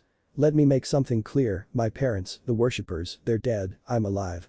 I'm the one with all the power, well they're nothing but bones and grim shit now," said Jack as if this was just normal. "But still," said Naruto. Before anything else could be said the door opened. Nagisa and Shiel walked in with a small crate and several envelopes. Jack quickly forgot the conversation and went to grabbing her magazines. She looked at the crate for a moment before reading the contents. "Bullet Industries. What the hell?" asked Jack reading Naruto's name. "Why would they be sending you anything? This is advanced tech." While the SDC were the leaders of the industry when it came to dust, Bullet had the market cornered on weapons. The 2 companies were at best unwilling partners and at worst enemies. Oftentimes while the Schnee Dust Company had the manpower and lean to open new mines, they needed the Atlas military to find ways to utilize the dust. Bullet had no such problems. They had taken 30% of the mines in the world today and oftentimes treated their furnace workers better than the SDC did. However, their real money came from manufacturing weapons. The Veiled Defense Legion or the VDL and all volunteer force did most of their defense contracting though by. Because I bought it. It got here a lot faster than I thought it would, said Naruto getting up and walking over to the crate. He decided to put his chat with Jack on the back burner for now. What is it? Asked Shiel. Peering at Naruto and the others. Thanks to my dear old dad and that asshat Jock, Apin isn't as combat ready as I would like, said Naruto opening the crate and looking at the components before nodding and pulling out his scroll. Due to them I had to order parts to build my own version while trying to figure out how to bypass the ad. So what, you're making another beam saber? Asked Jack. Naruto put his scroll away. Close. It'll be a dust saber. The Apin crystal is unlike most dust crystals. The piece that's inside the saber can power all of Beacon for about 10 years, said Naruto. The other 3 members looked at Naruto as if he was crazy. To power Beacon's generators for that long would take a lot of dust. I'll catch you guys later, said Naruto picking up the crate. Where are you off to, Naruto? I'm on my way to the student forge. Ruby and I are going to finish up the dust saber, said Naruto. The 3 looked at each other before shrugging. Their leader was a bit touched in the head at times. Location. Beacon. Place. Student forge. Time. 1200. Naruto walked into the forge locker and changed into his clothes. Most students didn't bother learning how to forge and instead stuck to basic management on weapons. Naruto was one of the few students who knew how to work on weapons and not just maintain them. He changed into a pair of brown leather pants, a black sleeveless shirt with a pair of dark tinted goggles. Naruto walked into the forge area and to his and Ruby's workbench. He saw Ruby already there. Rub wore a red shirt, sleeveless shirt, black pants and her own goggles. For the purposes of working on the forge she left her clock in the room. You got the materials, partner? Asked Ruby turning to Naruto. Naruto smirked before setting the box on the counter. Let's make a dust saber, said Naruto. The 2 wouldn't leave the forge until midnight. Chapter 8. Spartan's Inner Desire. Location. Beacon. Place. Team JNPR's dorm. Time. 12:45. Many people wouldn't know it if they never went to Mistral, but outside of the kingdom existed a city hidden away behind walls and mountains. If you saw it from the top it looked like it sat inside of a bowl. This city was Sparta, where they produced some of the greatest huntsmen and huntresses in the world. They all conformed to one fighting style. The style that was used by their champion and currently unwed Nikos. While it may have seemed like something foolish, a tradition of the Spartans was that if someone wished to wed another person, then they had to defeat said person in singles combat. This was easier said than done. The Spartans were warriors. Not one man, woman or child couldn't defend themselves. Pyrrha was the eldest child of the current king of Sparta, Leonidas Nikos V and second lady Achelos of House Dragoon. As such she was greatly desired for her bloodline. The tradition of marriage began back nearly 300 years ago when the city was first established by the 4 great houses Nikos, Dragoon, Cyrene and Eurotos. The 4 houses consisted of 100 members with a following of 1,000 each. Several people got into disputes over hands in marriage. However, that all boiled over when 2 Spartan soldiers got into a fight over a 13-year-old female. Fed up with their antics, the girl took of arms and defeated them both. She declared that only a person stronger than myself can wed me. And so it became law between the council and the king at the time Leon at the age of 13, if a person wanted to wed someone they must first defeat them in combat. Men and women alike were allowed to challenge for the right to wed more than one person. A person also had to be at least 18 years of age to declare a challenge. However, should that person be taken, then a right of power was to be executed for the hand in marriage. Since the age of 13 Pyrrha had fought 74 men and 26 women. None had bested her in combat. This and not her victories in the Mistral regional tournament was what earned her the title the Invincible Goddess of Victory. In between those bouts she became a model, an international athlete and a spokesperson of a cereal brand. None of this made her happy. While never outwardly showing it, Pyrrha wanted to be dominated and not just in battle either. She wanted to be dominated sexually. She wanted to be treated like a slut in the arms of her lover, be they male or female. Sparta had no real restrictions on relationships, except that should 2 females form a relationship, they must find a surrogate to host their child. Another Spartan tradition was that no one could not lose their virginity until they were taken. Of course, Sparta practiced a form of indentured servitude that allowed people to skirt the law, but that was neither here nor there. Pyrrha had found several men and women attractive in the past, but Spartan law forbid losing deliberately just to be with someone. Sparta was built on strength, there was no room for the weak of heart, body or spirit. Pyrrha actually found that several of her new friends could be attractive live partners for different reasons. Nor and Yang were both powerful and would give any man strong children. Ren was handsome enough. He was also quite skilled in aura martial arts. It was a skill that wasn't widely used in Sparta. His talents could lead to a new fighting force within the Spartan ranks. Maybe he would be better suited in the role of indentured servant and put into the breeding program. It was a tough call with him. John. There was an interesting one. Purra found him attractive, yes. He also had a lot of aura and came from the house of Ark, one of the last Vale noble families. He was just too soft for Spartan life. With training he would get there, but it would take years. Purra wasn't content to wait. Ruby was cute and quite skilled. She also had silver eyes like some members of House Cyrene. That actually made Purra curious. The House of Cyrene guarded their secrets to the point that each generation had two heads of house. The Silver Eyes head and the regular head. She wondered if Ruby was a descendant of that clan. If she was, then that would give Purra more political power if she entered into the Senate. Weiss was connected with the Schnee Dust Company and by extension Atlas and Mantle. That automatically made her a hard sell.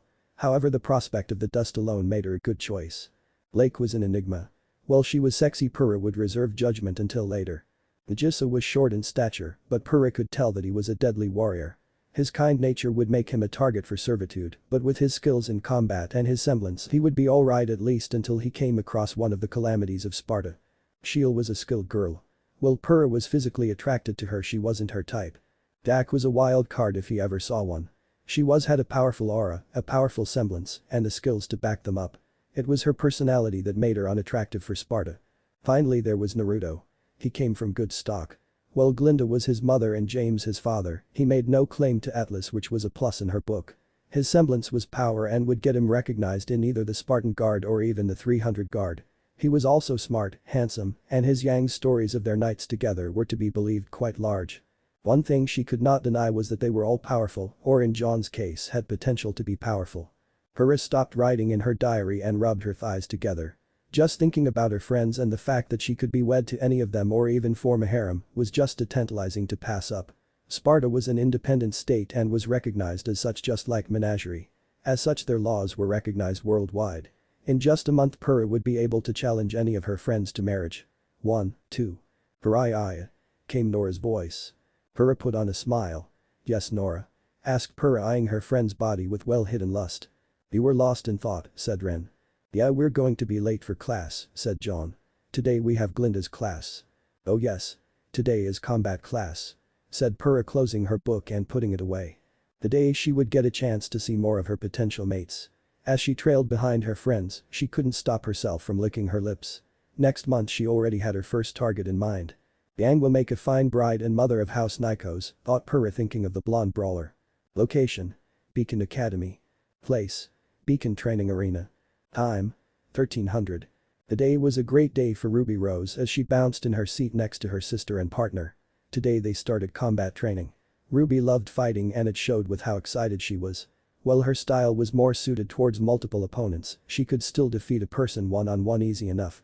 The only 4 people she had never beaten 1v1 were Crow, Yang, her dad, and Naruto. Glynda walked into the classroom as everyone were seated according to their teams. Looking around, Glynda nodded before using her teaching scroll to dim the lights of the class. Good afternoon, class. While all of you are skilled at killing Grim, you may have little to no experience with human opponents. As huntsmen and huntresses you will not always have the options to fight Grim. Sometimes you will be facing bandits or even Rouge huntsmen, said Glynda.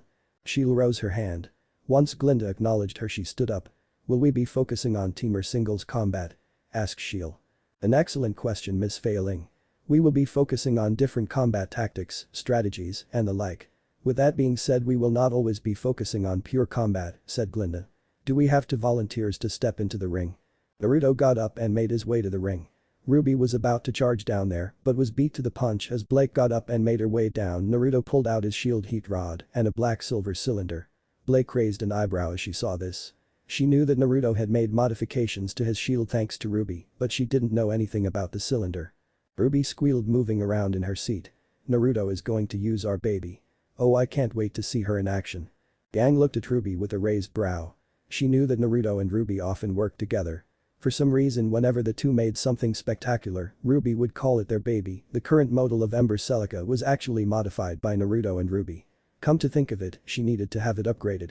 Maybe to utilize Blaze Dust as well as Burn. The aura meters of Naruto and Blake appeared on screen as they prepared to fight.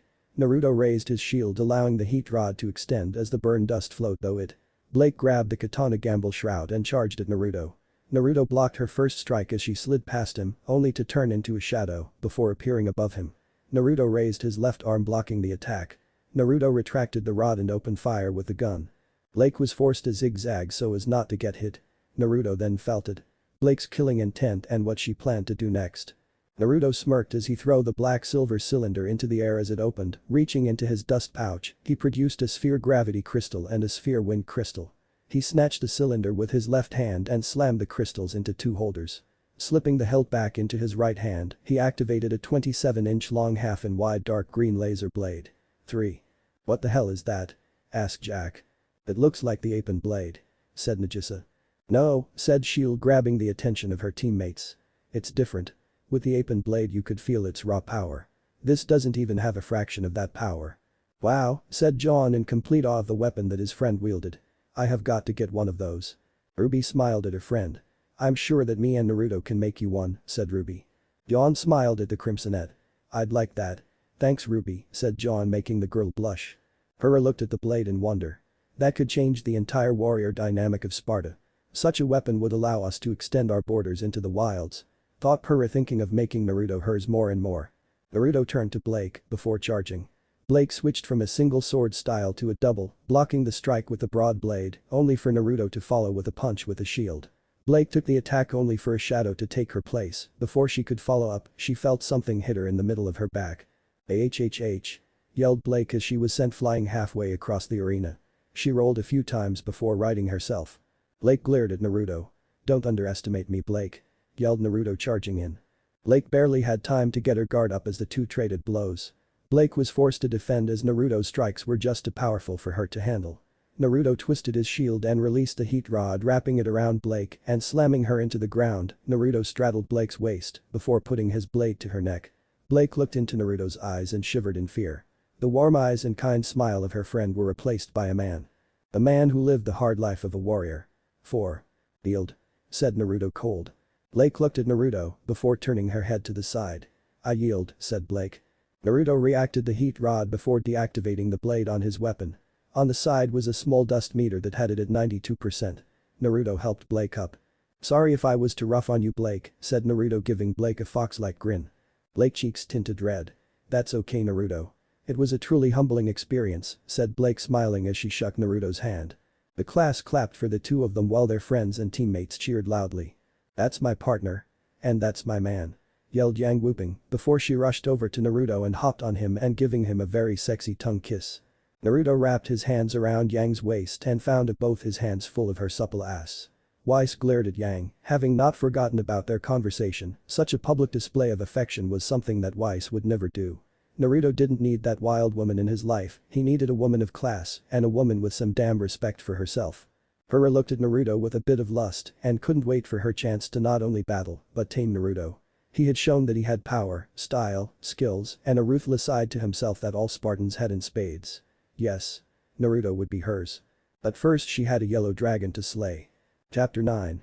The questions without answers. Location. Beacon Academy. Place. Abandoned classroom. Time. 0300. Jack opened her burner scroll that she had been given for her placement at Beacon and selected one of the 3 numbers programmed into it. It rang for about 20 seconds before the person on the other end picked up. "This is rather strange Jack. Your next report wasn't due for another 2 weeks," said James. Jack frowned at the picture of the man. "This isn't a report. It's a question that I need answered," said Jack. "If this is about them, then we're still working on leads. We've even gotten the location of a lab and are planning a raid on it soon. My best officer will lead it," said James rather proud of his staff. "It's about Naruto," said the tattooed woman. "He shows skills that are purely swordsmanship that have no basis with either the Atlas forces or the Veil military. Even your own fighting style is documented. Where did you learn to fight like that?" James frowned. "Naruto's training is classified as a Atala's state secret. Only the ranking specialist Commander Winter Schnee, General Cobalt, and Naruto's trainer are aware of his skills," said James. "Don't give me that bullshit," yelled Jack glaring at James. "You have me out here acting as onf of your little soldiers, I deserve to know this shit." James ignored her. "Agent Zero," said James making her got to attention. You are there as a scout and keeper, nothing more. You are to reframe form looking into Naruto's training. That is an order. I'll be traveling to Vale for the festival soon, until I dismiss you continue to do as you are told. Am I understood, Jack? Jack grit her teeth in anger. Yes, sir. Growled the young woman before closing her scroll. Ren pulled out of Nora before falling back onto Nora's bed. We really shan't do this with John and Purah in the room, said Ren. Lightning storms. Thought Purah before the smell of fresh water hit her nose and the sound of raindrops against stone. Ren sighed as Nora dressed herself. Sometimes I find the side effects your semblance to be quite strange. You get stronger from lightning and electricity, however during a lightning storm you go into heat, said Ren. Nora shrugged her shoulders. Lightning in the air makes me horny if I am not fighting. Besides you want to talk. Mr. hides his emotions, said Nora before hugging her friend. Nora's semblance was getting stronger from lighting, huh? It seemed that her and Yang had more in common, but Yang got stronger form damage while Nora lighting. Purah would have to file this away for later. For now she needed to get some new sheets and change her clothes. Location. Beacon. Place. Team CFVY's dorm. Time. 2100. Velvet lay in her bed, currently in a sex coma from the ing down she got from her girlfriend and her sex friend teammate Coco and Fox. Coco sat in her chair naked as the day she was born with a cigarette in her hand, lit and filling the room with smoke. Coco rarely smoked even after sex. No, it had to be earth-shattering and heaven-moving to do that. In all that time only 2 men were able to give her such pleasure. Her ex-boyfriend Naruto and her teammate Fox. Fox at 19 stood at 6'2" with plenty of muscle on his arms, chest and torso. His arms are covered in scars and he has a vertical scar on his lips, had milky white colored eyes.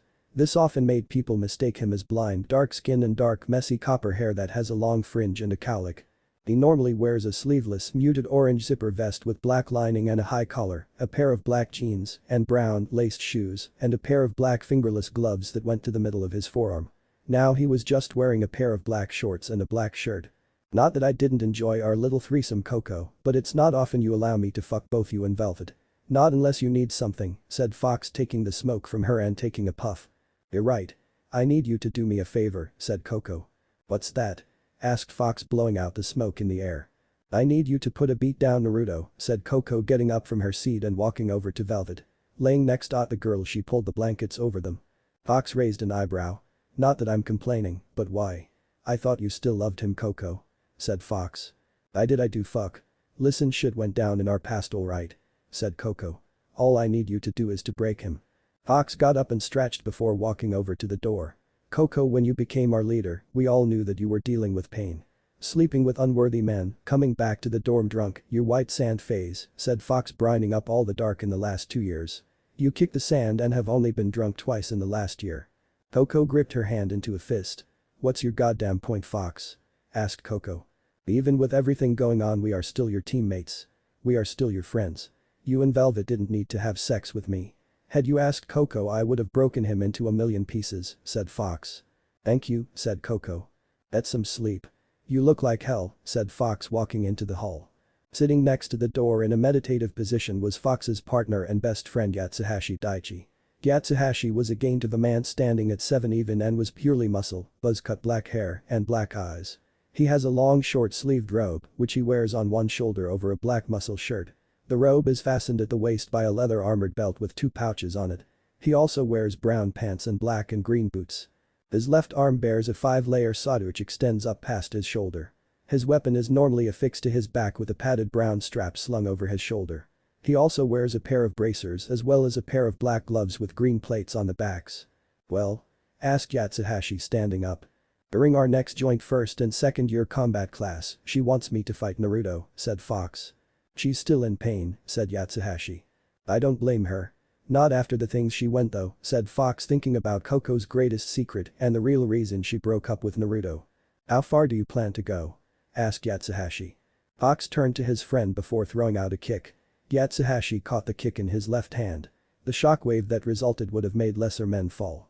Yatsuhashi let go of Fox's foot. You already know the answer to that one, my friend, said Fox. Chapter 10. The Fight PT-1. Flashback land. Location. Vale. Place.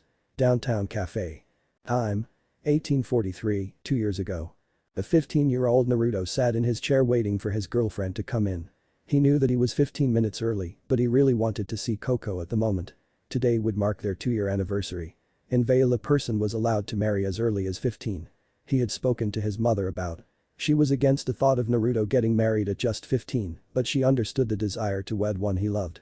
If Coco accepted, then he would be the happiest man in the world. Hell, even Yang had told him to go for it. He knew that Yang had a crush on him, but she wasn't a homewrecker. The door opened and Naruto turned his head to see his beautiful girlfriend and lover walk in. She was wearing a brown knee-length skirt, black stocking that came up to the middle of her thigh, a long-sleeved brown shirt, and a vest. She had forgotten her beret today as well as her shades. Stealing a kiss from Naruto, she took her seat. "Hey babe, how you?" asked Coco. "Fine Coco. I already ordered for you. Coffee, cream and 2 sugars with a hint of soy, chocolate cake, and biscuits." Coco smiled. "You always did know my favorite snack," said Coco. Their food arrived as they quickly ate and talked. Coco's training at Signal and Naruto's own training with their meal, finished, the duo paired and left to walk around for a while. Several times during their walk Naruto tried to grab Coco's hand, but she refused to hold it. It was strange to the young man as Coco wasn't afraid of public displays of affection. Hell, they had literally fucked in front of Yang before. "Coco, is there a problem?" asked Naruto, stopping them in a park. Coco looked at her boyfriend. "Actually, I wanted to talk to you about something," said Coco. Naruto sighed. "I did as well." "How about you go first, Coco," said Naruto as he reached into his pocket for the small box inside of his pocket. Coco turned from Naruto. "These last 2 years have been fun, Naruto. Some of the best of my life. We laughed, we fought, we loved," started Coco, before turning to Naruto. "But I think it's time we part paths here." Naruto was shocked hearing this from her. 2 years? You're going to throw away 2 years like that?" yelled Naruto. Coco sighed. "I'm not throwing them away. Soon I'll be in Beacon and who knows what kind of stuff I'll get into. Better to part now and save you the heartache," said Coco. Naruto reached into his pocket and threw a small box at her. The box connected with her chest as Naruto turned and walked away. "Naruto, wait," yelled Coco, putting a hand on Naruto's shoulder. Naruto threw her hand off before turning a glare at her. "I hope you die a bitter and lonely death," growled Naruto, balling up his fists. Coco watched him as he left the area, the chocolate diamond laying on the ground with a gold and platinum band holding it. Coco picked up the ring and allowed herself to cry. 2 months later, Coco would see Naruto and Yang in a bathroom at a club fucking like a pair of furnace in heat. Flashback end. Coco woke with a gasp before sitting up in bed, grabbing her head. He allowed her breathing to calm before getting up and making her way to the team's bathroom and cutting on the shower. Allowing the warm water to run over herself, she washed her body, trying to forget her memories. As she did, she stopped above her pelvis where a small scar was. Collapsing in the shower, Coco began to cry. 2 years ago, Coco had lost 3 things that she wanted more than anything else in the world. Ever since then, she had been in a spiral of pain and suffering. Location: Beacon. Place: Combat Arena Class 2. Time: 1300. A month later. Glinda looked at the assembled students inside of her class. Today was yet another day for her as she prepared to let her students fight. Something about today put her on edge. 3 students had each requested to select their opponents to a fight. Second year Fox Alistair, first year Purin Icos and first year Cardin Winchester. Each of them were strong in their own right, but Fox was the one that worried her the most. In the last year that she had gotten to know the young man, she had never seen him fight unless he needed to. Anytime he did fight, it was devastating to say the least. And so class today 3 students have requested that they get a chance to choose their own opponent. "Mr. Alistair, please come down," said Glinda. Fox stood up and walked down to the arena floor before turning to Glinda. "Your son," said Fox, keeping his answer short and to the point. Naruto stood up and looked at Fox. "What is this feeling? His emotions are all centered on me. Does he have some beef with me?" thought Naruto. "Naruto, be careful," said Jack, getting the young man to look at her. "Even if he's looking at you and only you, I can smell his bloodlust from here. He aims to hurt or kill you." Naruto nodded before walking into the arena. He drew his dust saber while having the shield fold around his left arm as he drew a second dust saber. Fox's weapon remembered him of Ember Celica, but with blades that extended backwards. "They're Coco's teammate," said Naruto as he looked in the stands at his ex, who was sitting there like the damn cat that ate the canary. "Don't take this personally," said Fox, getting into a stance. "I'll try not to," said Naruto, activating both his blades. The left blade was purple in color and the right was light blue. The buzzer sounded and before anyone realized it, Naruto and Fox were already attacking, trading blows in the center of the arena.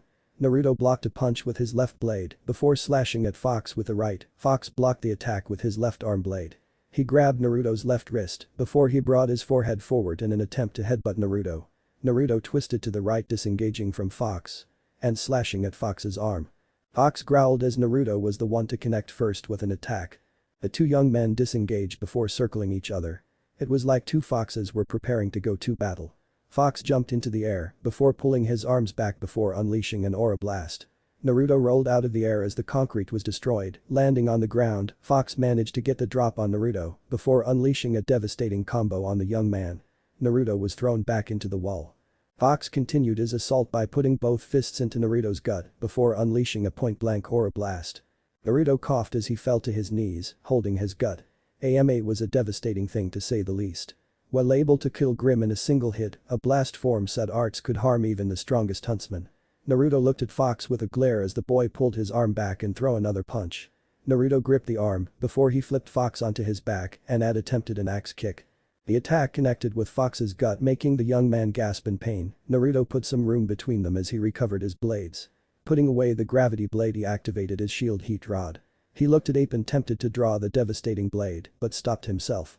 He turned to Fox, raising the blade above his head and putting the shield before him. Fox returned to his feet. Both young men prepared for round 2. Up in the stands. Ruby looked at her brother in worry. Naruto was skilled in swordplay, yes, but his opponent wasn't giving him an inch. He fought using mostly hand-to-hand, but his style was different from Yang's own style. Yang's style was based off kickboxing, with Yang focusing more on the arms than legs. Fox was more akin to what appeared to be Muay Thai. He could strike you 8 times in less than 10 seconds, and that didn't include his aura or his semblance. Naruto's in trouble, said Shield, voicing what a few of their friends thought. Whiskers won't go down not that easy, said Jack.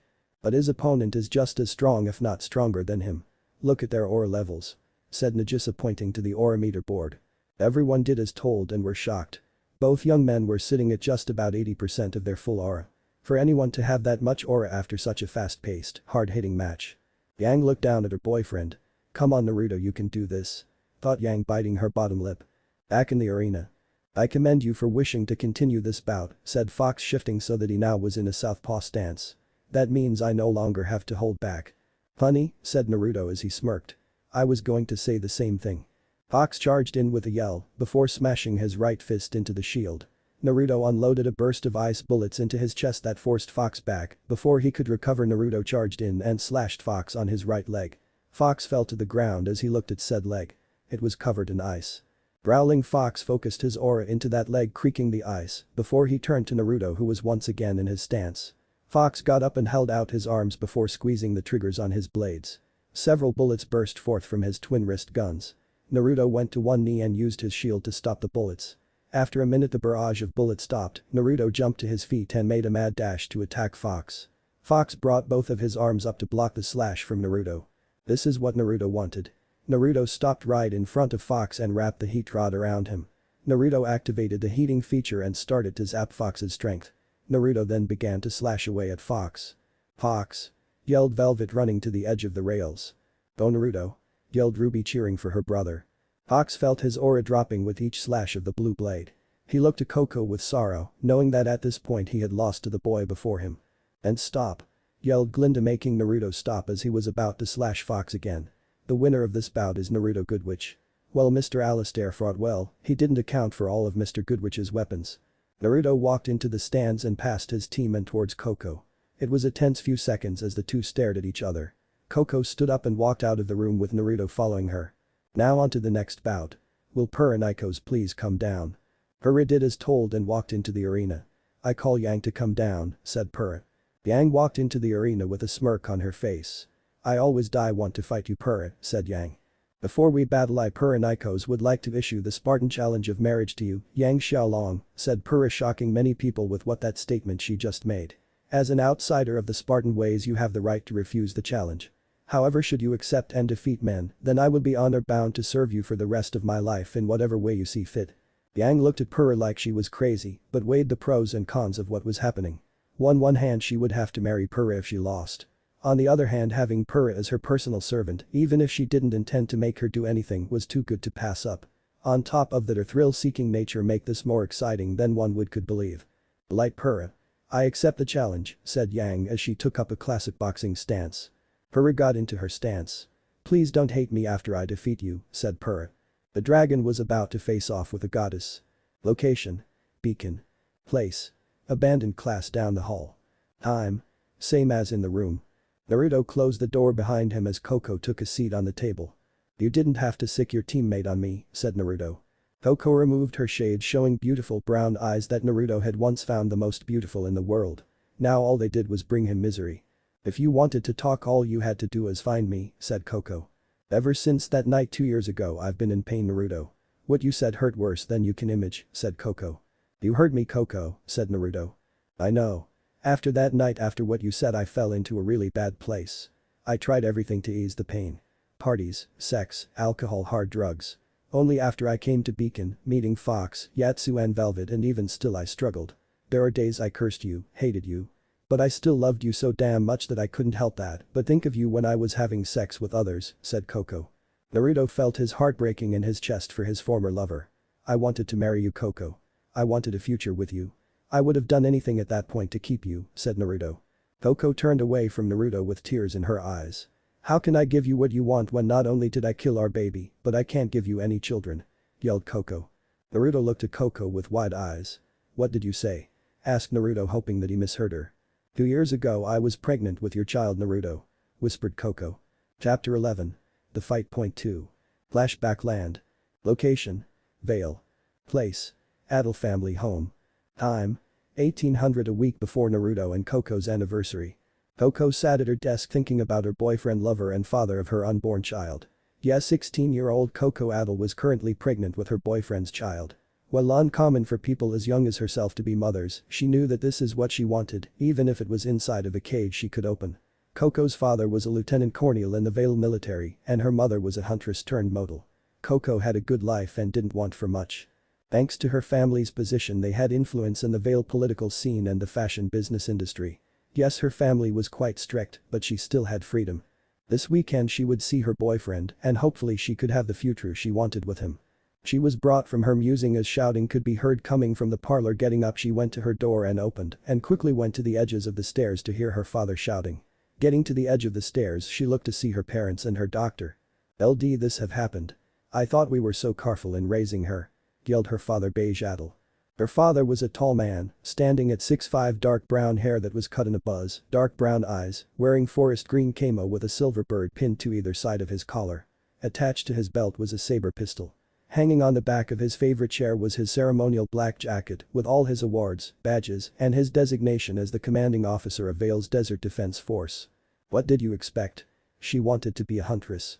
I burned my past with the huntsman Ocean. How could my own child be so disillusioned by the son of that harlot Goodwitch in Ironwood," said Sandy Adel. Sandy was a beautiful woman that was sex on heels. Standing at 6 even and DD cup breasts that had always mad Koko a bit envious, long orange hair made into 3 thick braids at the top and pulled into a ponytail, dark green eyes, wearing a off-the-shoulder dissenter top, skin-tight pants, and black boots. "Now is not the time for that. Franklin, what are our options?" said Beach. Franklin sighed. He was the Adel family doctor and was the person to tell Koko that she was pregnant with child. However, as he was the family doctor and not Koko's personal doctor, he was duty-bound to tell her parents that she was with child. He liked Koko. He had been the family's doctor since she was 5 years old. "We have a few options. Wait for Koko to carry the child to term and then place the child up for adoption," said Franklin. "That is out of the question," growled Bedage. "Our other option is to abort the child." Koko hearing this ran over. "You can't do that," yelled Koko. "Koko, stand down," yelled Bedage getting to his feet. "No. I'm not one of your fucknick toy soldiers. I want this baby. I want it with Naruto," yelled Koko. "You want to have the bastard of a bastard. Do you know how long this followed Ironwood? If it wasn't for his mentor he would have lost all his standing in the Atlas military. He was a captain when his son was born. This scandal will kill all my standing with the council. You know I'm running for the military chair next year. I can't afford for this to come out," yelled Bedage. "Not to mention we'll become laughing talks in the circles we run with," said Sandy rubbing her head. "I don't give a damn," yelled Koko only to be slapped by her father. The hit was strong enough to send her to the ground. "Beige, that was uncalled for," yelled Franklin running over to Koko to help her up. Beige ignored him as he glared at his child. "Anything you could want in this world. All the freedom in the world and you allowed yourself to get knocked up like a common whore and by the son of Osmond's dog no less. I don't give a damn if I have to drag you to the clinic kicking and screaming. You will not have that child." Koko looked at her father, her eyes watering. "Please don't do this," said Koko. "It's the only way we'll be able to save face," said Sandy. Coco glared at her mother and father. "If you two force this on me, I will never forgive you two," spat Coco with all the venom she could muster. "We don't need you forgive us. All we need you to do is obey us like a good child," said Beige. Flashback end. Coco sat on the desk next to Naruto as he held her. "The next day I was taken to the doctor and they cut me open. Once they removed our child they tied me up. About 6 months later my mother made a public announcement she was pregnant. Now I have a little brother Kakiatl," said Coco bitterly. Naruto stood up and punched the wall with all his might. "They had no right to kill our child," yelled Naruto, allowing his aura to bleed out in waves. Coco got up and hugged Naruto from behind. "If I had been stronger I could have stopped them. We could have had a future together, I'm sorry," said Coco. Naruto turned around and kissed Coco. Everything that he had was in this kiss. Coco moaned into it as she felt an explosion of passion that she hadn't felt in 2 years. A kiss that reminded her that at one point in time she was his and his alone. Coco's arms wrapped around Naruto's neck as she jumped into his arms. Naruto pulled away from the kiss, panting hard as was Coco. The love, the passion, the fire, it was still there. "I can't," said Naruto, setting Coco down. "As much as I would love to take you back, I'm with Yang now." Coco let out a sad smile. "And the fact that Weiss is your fiance doesn't complicate things enough," said Coco. The Tudo moved a piece of hair that was in her face away. "I'll always have a palace for you in my heart, Coco," said Naruto. "I'm glad to hear that," said Coco before reaching into her shirt and pulling out a chain. "I still have the ring that was meant for me," said Coco. "Keep it," said Naruto, kissing Coco. Once they left this room they would part ways again, but at least Coco knew that she was still loved by Naruto. Location: Beacon. Place: Combat Arena. Class: Time: same as with Naruto and Coco. Yang blitzed forward, intent on ending this fight in one hit. Purah blocked the strike, knocking Yang away with a slap of her spear. Yang rolled on the ground before coming to her feet and shooting the ground with Ember Celica before charging again. Jumping up, she managed to get a kick in Purah's midsection, pushing the Spartan away. Purah grabbed her stomach in pain but allowed a smile to grace her lips. It was mild, but Purah felt it. Yang had gotten stronger after Purah hit her. This was going to be a fun fight. Purah quickly shirted her weapon into its rifle form and opened fire with 3 shots. Yang blocked all the attacks before charging in again and throwing jabs. Instead of blocking with her shield, Purah dodged and slashed at Yang a few times, knocking her back. Yang growled before unloading several shots at Yang. Purah had switched the ammo before her fight with Yang. Instead of normal dust rounds she had changed them to high-impact rounds. Purah took aim and fired off several rounds, striking Yang. Purah had already figured too that even with the power boost, Yang was still taking damage to herself. The newest problem now was making sure that she wasn't hit. She figured that Yang got a power multiplier of 2x 3x depending on the damage she took. Yang was already quite a powerful woman that could deal a lot of damage and dish it right back out with a continuous burst of power. Yang recovered from the barrage and glared at Purah, eyes burning red with rage and hair alight with flames. She looked at the aura board and saw that she was currently burning aura. Her flames increased her power but ate her aura up. She needed to end this fight and fast. Charging in one last time, she stomped her foot and twisted into a right smash cross. Purah brought her shield and braced it with her sword. The attack hit and the shockwave that ripped through the arena like a tornado.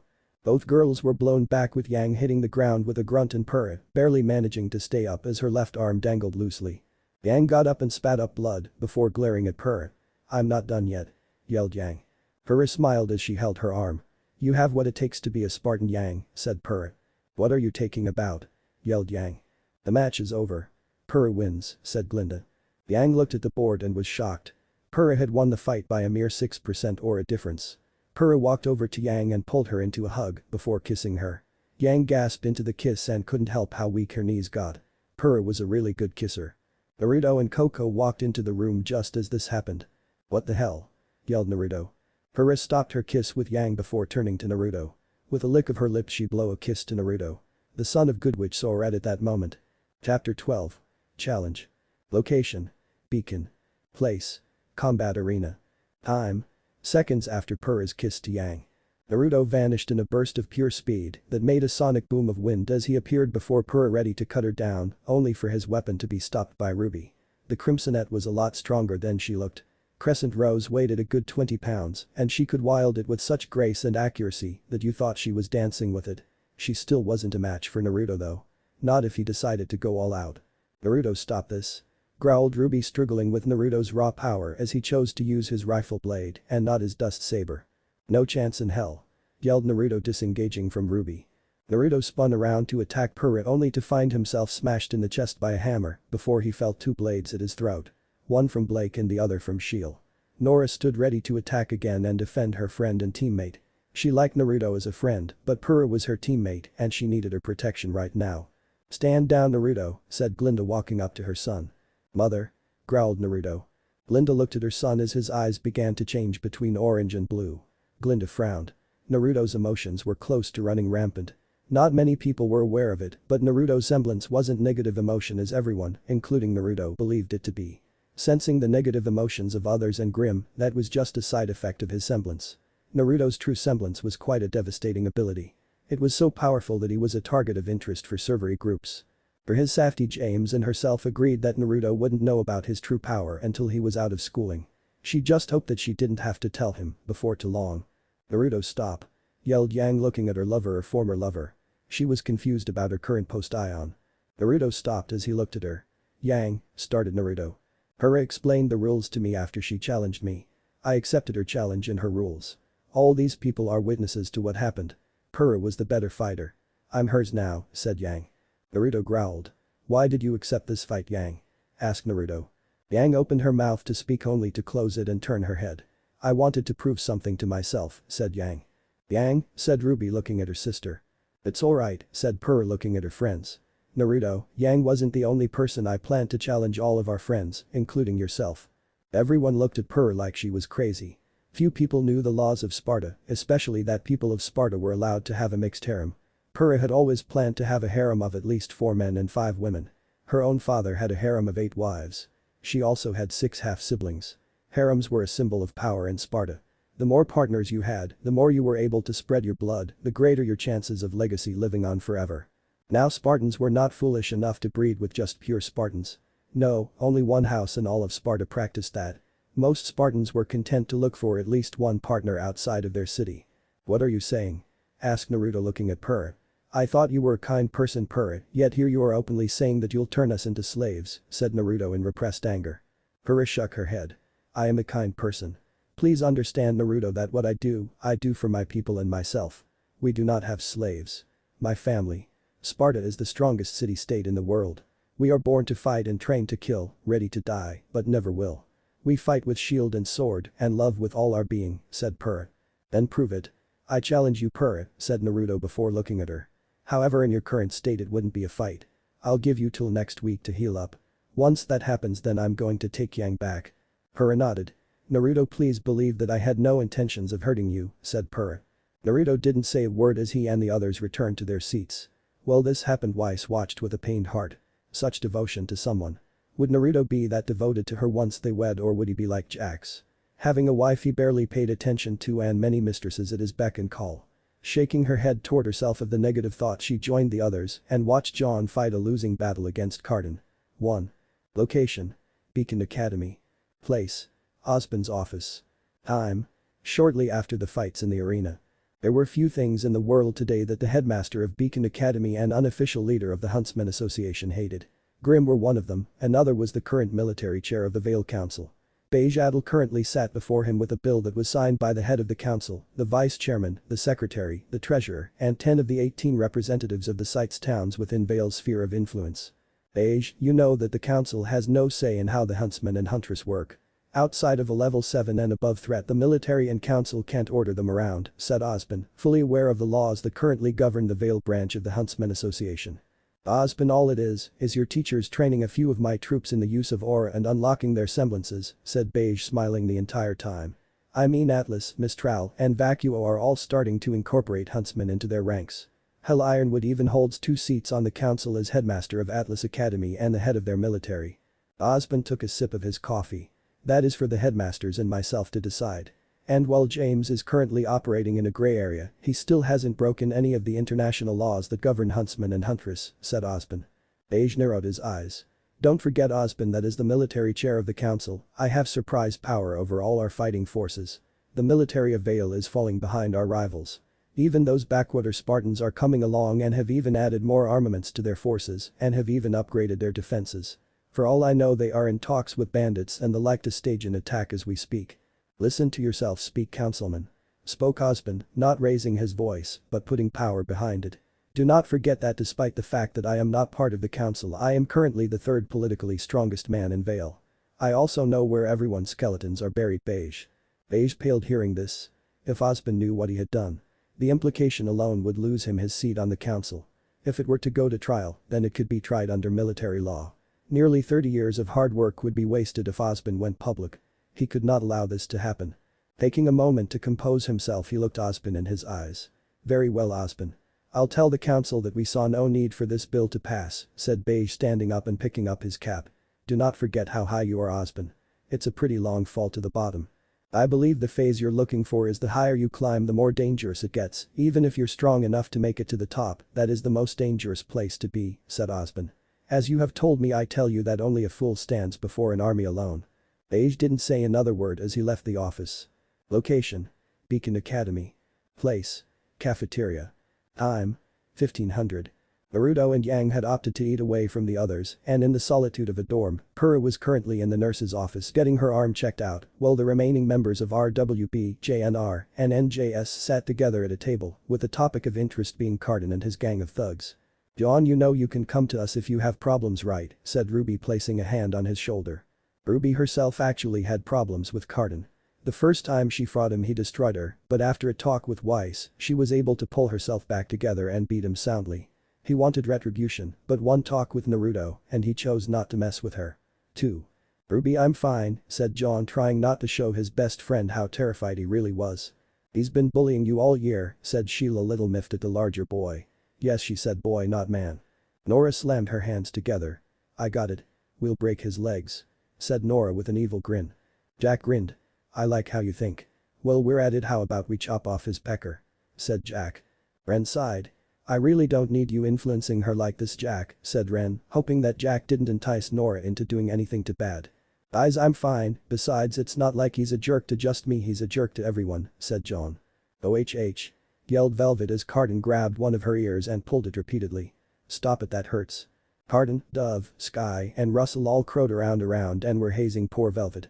Before anyone saw what happened, Nagisa vanished from everyone's view and appeared before Cardin and clapped his hands.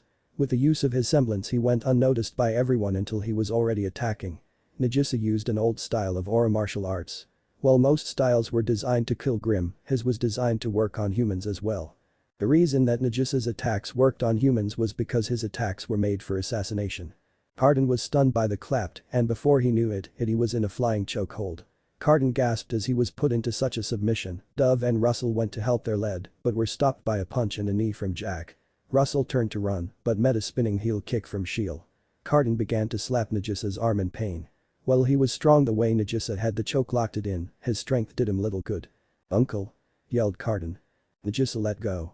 Remember that pain or I'll be back, said Nagisa, turning his back to Cardin. Cardin growled at being immolated in front of so many people. He would get that little bastard back. He was going to attack him from behind, but those two skunks were still there watching him like freaking Hawkeyes. For now he would have to swallow his pride and retreat. Once him and his team were gone, Nagisa turned to Velvet and smiled at her. Velvet blushed, looking at the boy who helped her. Thank you, said Velvet. No problem, Miss Velvet, said Nagisa. The duo talked for a few moments before they parted ways. Soon Nagisa, Jack, and Shield were back with their friends who were praising their awesomeness. 3. Location: Vale. Place: abandoned warehouse. Time: late evening. Roman sighed as he looked over the map of Vale again. He was going to have to hit the surrounding cities if he wanted to get the amount of dust Cinder wanted. What had he gotten himself into? Getting mixed up with that crazy bitch Cinder, the animals in the White Fang, and only knows what else.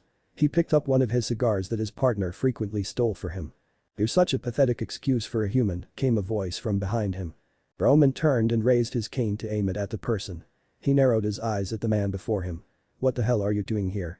The man came out of the shadows, and Roman couldn't help but shiver as he looked at the man before him. He stood at about 6'1" with pale skin, black hair, red eyes, wearing a skin-tight zip-up black shirt, black pants, and a purple sash. On his belt was a sword. This was Sasuke. A stealth commando in the White Fang, an assassin. What the hell do you want, kid? Asked Roman. Sasuke just looked at him with indifference. Adam would like an update, human, said Sasuke. Chapter 13. Conflicting emotions. Location: Beacon Academy. Place: Team RWBY's room. Time: during lunch. The blonde duo of Naruto and Yang sat across from each other, the air thick with tension over what had just happened in the arena not that long ago. Yang sat on Blake's bed with her left knee up to her chest and resting her head on it. Naruto sat with his arms crossed, an annoyed expression on his face. For the last 20 minutes they had sat like this. This was not their first time having an argument and both were sure it would not be the last. "We'll be here all day, Yang, until we clear the damn air," said Naruto. Yang sighed before turning to her boyfriend with a light glare. "Since we're talking about this, let's address something I've had on my mind. Why didn't you ever tell me you were engaged?" asked Yang. Naruto's eye twitched slightly. She was twisting the situation to her advantage. He currently wasn't in the mood to play this game. "Do not try and twist the situation, Yang," growled Naruto, making her wince. Yang shook her head and steeled her nerves. "Oh, this is the perfect time for that," yelled Yang, getting in her boyfriend's face. "Do not test the waters, Yang. Weiss is another matter entirely," growled Naruto. "But to answer your question, I never intended to hide it. I planned to tell you once we got assigned teams. Now that you know, talk." Yang knew that Naruto wasn't the type of man to hit a woman unless it was a fight, but his rage was something that she really wanted to avoid. The rare times he was mad at her, he wouldn't talk to her for days, if not weeks on end. The last time they got into a fight they didn't speak for nearly a month, and it was her fault that time too. How was she supposed to know that throwing away quarter of a bowl of ramen was a sin in his eyes? Now wasn't the time to have him upset with her. Yang sighed before she started playing with her hair. "I wanted to test myself, alright," said Yang. "When she offered the challenge I thought that I had a chance. I could have declined, but I allowed my pride to get in the way." Her is known as the invincible goddess for a reason, Yang. During the Mistral regional tournament no one was able to even land a glancing blow, let alone a victory. "What made you think you had her?" asked Naruto. "Maybe it had something to do with my awesome boyfriend," said Yang before straddling Naruto's lap and kissing him. Naruto fell back onto the bed and hugged Yang close. As far as Spartan laws were concerned, Naruto really didn't care at the moment. He just wanted to be with his woman. Sucking in a breath as they deepened the kiss, Yang sat up and removed her jacket and shirt, revealing her massive DD cup breasts to her lover. "Take it, it's all yours," panted Yang. Naruto didn't need to be told twice. Location: Beacon. Place: outdoor training arena. Time: 1845, shortly after Oobleck's class. Ruby ducked a blow from John as he overextended his swing, leaving him wide open for Ruby to smash his ribs in with the training sword she was currently using. John grunted in pain before turning to Ruby and raising his shield, blocking her strike. Ruby and John practiced together to get better. They were the sociability awkward duo, as Nora liked to call them. Ruby was shy around new people and very dorky, while John tried to be cool but just came off dorky. It was actually something that Ruby liked about John. The way he tried and never gave up. Ruby stopped her assault as John prepared another attack that left him wide open from the right. Ruby hopped backwards and struck John in his knee. John yelled in pain before falling to the knee out of breath. Rising to his feet again, he charged at Ruby and swiped upwards. Ruby rolled under the attack before slashing John across the back. Hitting the ground, John groaned in pain. While they may have been using practice swords and shields, it was still painful to be hit by an attack from Ruby. She was a lot stronger than she looked. Ruby smiled at her friend. "John, you need to stop trying to attack so quickly and just ease yourself into the battle," said Ruby, remembering what Crow told her when she learned to sword fight. John sighed. "I know, Ruby. It's just a bit tough is all," said John.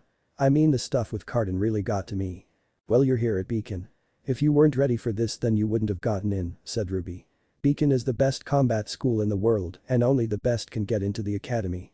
You may be a bit off balance, but you wouldn't have been accepted if you didn't have the skills or if Osmond didn't believe in you." John winced. "I didn't exactly get accepted into Beacon, Ruby," said John, not looking his friend in the eye, ashamed of the things he did. Ruby looked at her friend. "What are you talking about, John?" asked the Little Red Reaper. John sighed. "I got my hands on some transcripts and forged my signature on them," said John, making Ruby's eyes widen. Ruby looked side to side before turning back to John. "But why, John? You're such a good guy and you made amazing progress. Why would you do this?" asked Ruby. John looked at Ruby in her eyes. "All my life I wanted to be a hero like my father and grandfather. The Ark family name has breed heroes for generations. Joan Ark, the ancestor of our family, served the third king of Vale and protected it from the kingdom of Estrada. I just wanted to be a hero.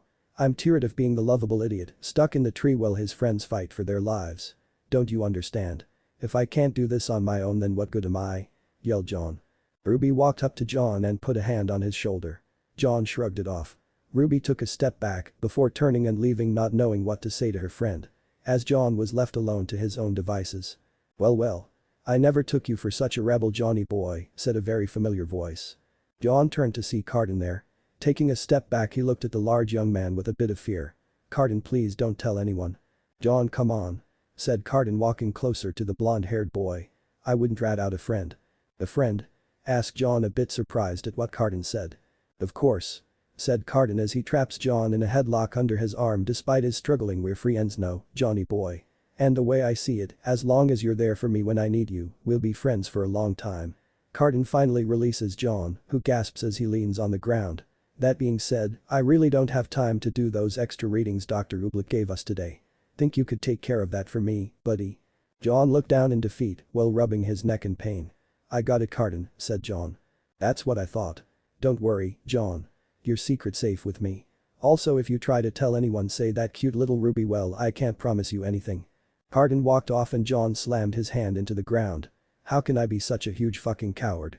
thought John. 1. Location: Beacon Academy. Place: Glynda's office. Time: 0000. Glynda opened her scroll and pushed the call button on a number she really didn't want to call. It rang for a few moments before the owner picked it up. "Glynda. It's good to hear from you," said James, smiling at his former lover. "Hello, James. You know I hate calling you, but this is important," said Glynda with a frown on her face. "What is it?" asked James. "It's not about Naruto, is it?" "Yes, it's about our son. Naruto nearly used his semblance," said Glynda. James froze hearing this. The last time Naruto had unleashed his semblance, he had destroyed an entire Grim nest in 10 minutes before turning on his handlers at the time. James still felt the power of his son's attack in now false right arm. Naruto's semblance was dangerous to not only Grim, but people as well. "Do we need to bring him to Atlas? Do I need to send in Space S teams to intercept him?" asked James. Glynda narrowed her eyes as she began to tremble in rage at her former lover. "You want to treat my son like a damned criminal. You want to sick those dogs of chaos on him. Glynda, it's not like that. This is for the good of everyone. If Naruto's semblance Arawakan, all of Remnant will be in danger," said James. "Like it already is in danger from started Glynda." "I know, but if it comes down to our son and Remnant, I will choose Remnant," said James, hiding the sorrow in his voice, knowing that it was his job to protect Remnant from all threats. Glynda leaned back. "James, if those dogs of yours come within 100 feet of my son, I will bring down the wrath of hell upon them, and you, James," said Glynda, allowing darkness to slip into her voice. "I know you will. It's a mother's job to protect her children, but it's a father's job to make sure they grow up on the right path," said James. "Well, all things considered, you've done an excellent job," sneered Glynda before hanging up before James could say anything else. She was going to need the strongest liquor in her collection tonight. Location: Beacon Academy. Place: Team NNJS's dorm. Time: 0100. Naruto walked into the dorm to see his teammates all sitting around doing homework. Jack was the first to notice Naruto from her bunk. Closing her book and putting it on the nightstand, she crossing her legs. "Where the hell have you been?" asked Jack, making Nagisa and Shield making them look up. "I was with Yang if you really want to know, Jack," said Naruto, putting his jacket on his bed. Heh. Barely a few hours after the fight and you couldn't wait to bang your dumbass of a girlfriend," said Jack, smirking. "I'd rather be with my dumbass of a girlfriend than a team who didn't have my back when I needed them to have it," growled Naruto.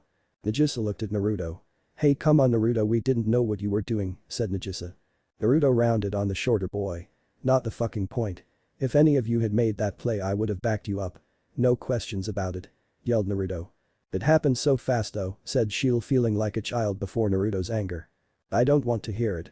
I'm going to get some sleep," said Naruto, going to his bunk and closing his eyes. The other three looked between themselves. They had broken the little trust between themselves and their leader, and it would be hell to earn it back. Location: Beacon Academy. Place: Combat Arena Class. Time: a week later. Paris stood across from Naruto, both prepared for this fight. At least physically, psychologically was another matter. Naruto had spent the week allowing his rage to simmer in the pit of his gut. He had isolated his team in a sort of cold war. Aside from Yang, Ruby, and his mother, he was alone. Purah had kept herself from celebrating with Yang.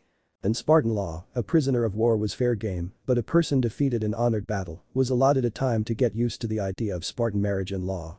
Since Yang had to split her time between school, her team, and keeping Naruto from attacking her, the usual week was stretched to a month.